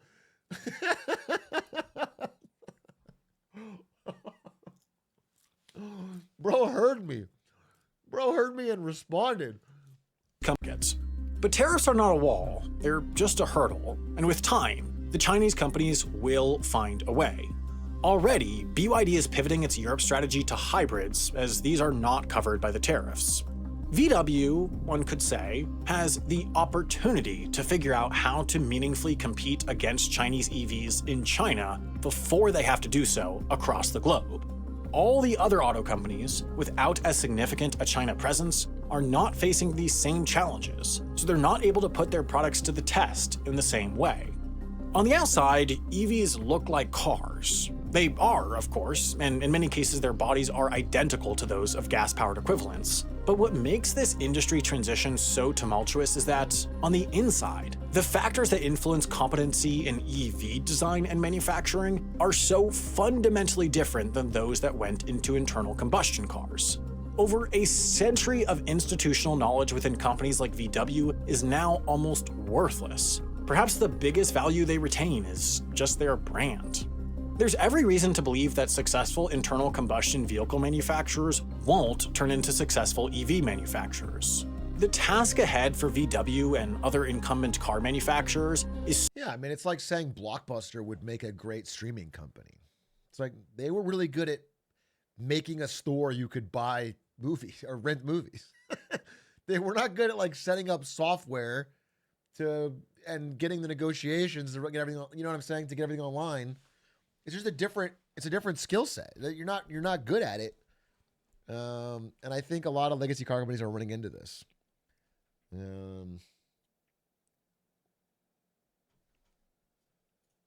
So tremendous that, looking back in the decades to come, the ones that make it will perhaps be more remarkable than the ones that don't. China is fascinating. I never get tired of trying to understand the ways in which this nascent superpower is increasingly affecting the entire world. And clearly, if you've made it to this point in the video, you're on the same page. Yep. That's why I'd recommend you watch Polymatter's series, China Actually. It's a Nebula original that attempts to dive deep into how the country actually works. For example, you've heard about Chinese censorship, or their one-child policy, or their elimination of poverty, and you probably remember the surface-level explanation for each of these, but do you really, truly understand each on a nitty-gritty level? That's what China Actually is for. It's a really interesting show, and this is just one example of Nebula-exclusive content that's worth watching. As you probably know by now, Nebula is a streaming service started by digital— This is a cool ad. It's a little long, but I might buy this. So there's the ad for you. I might buy this. The only problem is I can't watch it with chat. Do you think... Does anyone know someone from Nebula? Can I watch episode 1 of China Actually with chat as an ad?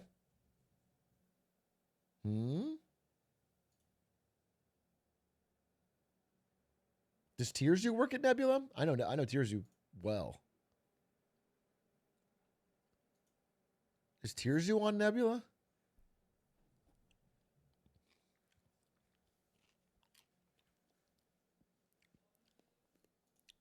Jet lag's on Nebula? I'm going to ask Lud. Yo, I want to watch a Nebula series with chat. China Actually. Do you know someone I can talk to? would be a dope ad. PogChamp.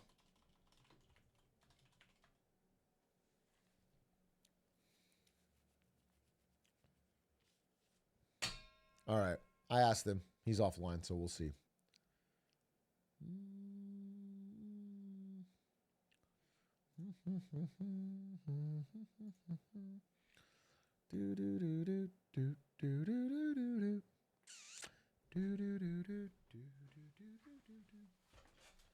How can China invest so much in EVs, solar, and other domestic industry without having ballooning interest payments or crazy inflation? Why can't the U.S. copy their strat? Well, I mean, you heard that video. They said China's EV subsidies amounted to like $290 billion over 10 years. That's nothing. We just got to focus it in the right areas. $290 billion, and we piss that money in America. We're talking, we do 7-8 trillion. It's not the amount of money. Now, again, China has a massive debt problem too, but it's for different things. It's for like real estate manufacturing and bridges and fucking high-speed rail and airports, and they got massive local government debt. But it's not for EV subsidies. It's a drop in the bucket. Do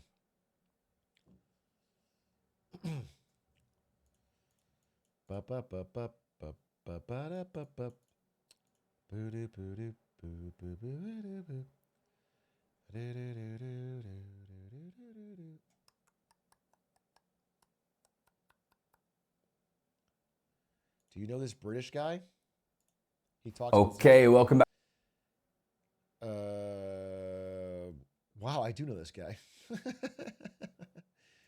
I do know this guy. Is this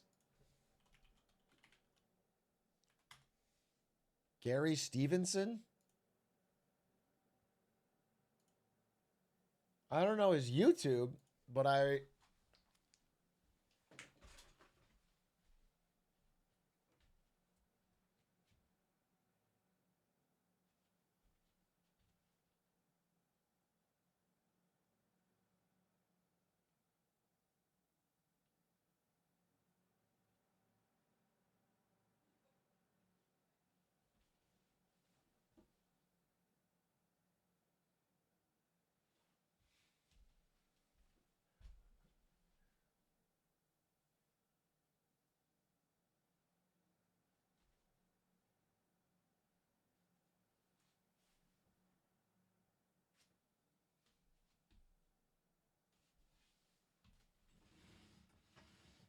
Bro!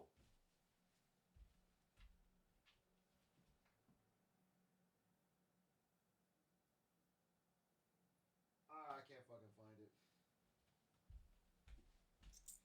I read his book. It was about the insanity of his few years as a trader. I don't know where the fuck it is. I haven't read his book, though. I haven't seen his YouTube. Maybe I'll check it out. But I like his book. I read it a while back. It was like... it was about all the fucking drama, you know, and the cocaine and the fucking... of high finance.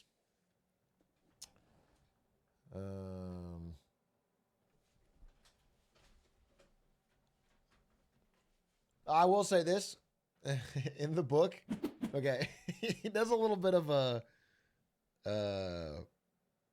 just a little bit, but he does talk about being one of the best traders ever. And I remember looking that up after the book, and it didn't seem to hold. I mean, he was, you know, he was only there for a few years. It wasn't, his stories were a little, but he did work at the places he said, and he did, have accomplishments. I don't think he made, it's embellished. It's embellished, but not totally fabricated. So I like the book. But it's he plays it up. L14X, thank you for the 2 months.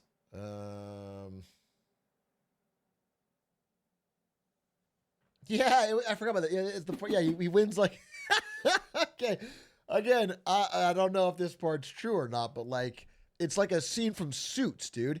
He like walks in and beats every other wannabe trader in a poker competition to become the one guy that they hire for this like exclusive. Do you know what I'm saying? He beats them all one-on-one in poker and then.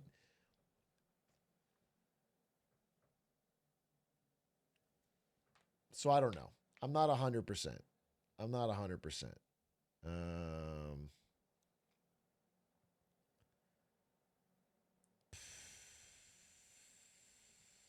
Okay.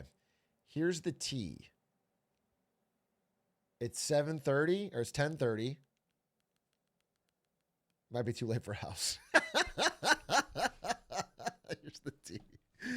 It might be too late for House MD. Uh-oh. Caught. Yikes. Everything added up. Took too long. I don't know who to blame. Who should we blame for this fucking problem? I don't know. Liberals? Can we blame the liberals? I think it might be the fucking liberals. Joe Biden? Fucking squeaks? It could be them. I swear to God, it could be them. But I don't know how to handle it, man. We just have to fucking do our best and hope DJT can fix this shit. Honestly. Because the country that Joe Biden has left us is in a mess. We can't even get a House episode on time. Someone's got to get deported for this. I promise you that. Maybe Squeaks. I'll say it. We'll figure it out. He raided me and threw everything off the time. It could be Squeaks. Anyway, figure it out. But I can't do an hour-long House episode. It will end too late for me. I got to spend time with Ari. Ari also did really nice thing for me and made this popcorn and stuff. So I'm going to go spend time with her. See you when I see you. I'll be back tomorrow. And we will watch a House tomorrow as God is my witness. As God is my witness. Oh, Lord above, strike me down. This is the clip. Strike me down if I don't watch House tomorrow on January 22nd. Strike me down from above. May lightning hit me if I do not watch House on January 22nd, 2025. Caught. You guys figured out the year thing, and I like that. But I'll give you it's a 2025. January 22nd, 2025. I will watch it. Pacific time. I will watch it. Thanks for watching. Goodbye. Good night. Who should we raid? Let's spread the love. Who should we raid? Let's see who. We could raid CJ. Yeah, he's playing Get to Work. 100 responses. What is he? And then I'd watch through all 200. We're gonna raid CJ, my coach. CJ, yeah. Raid Black Boy Max. Yeah, we're tight. Show CJ from love for playing Get to Work. Thanks for watching. Hope you enjoyed the stream today. Have a good night.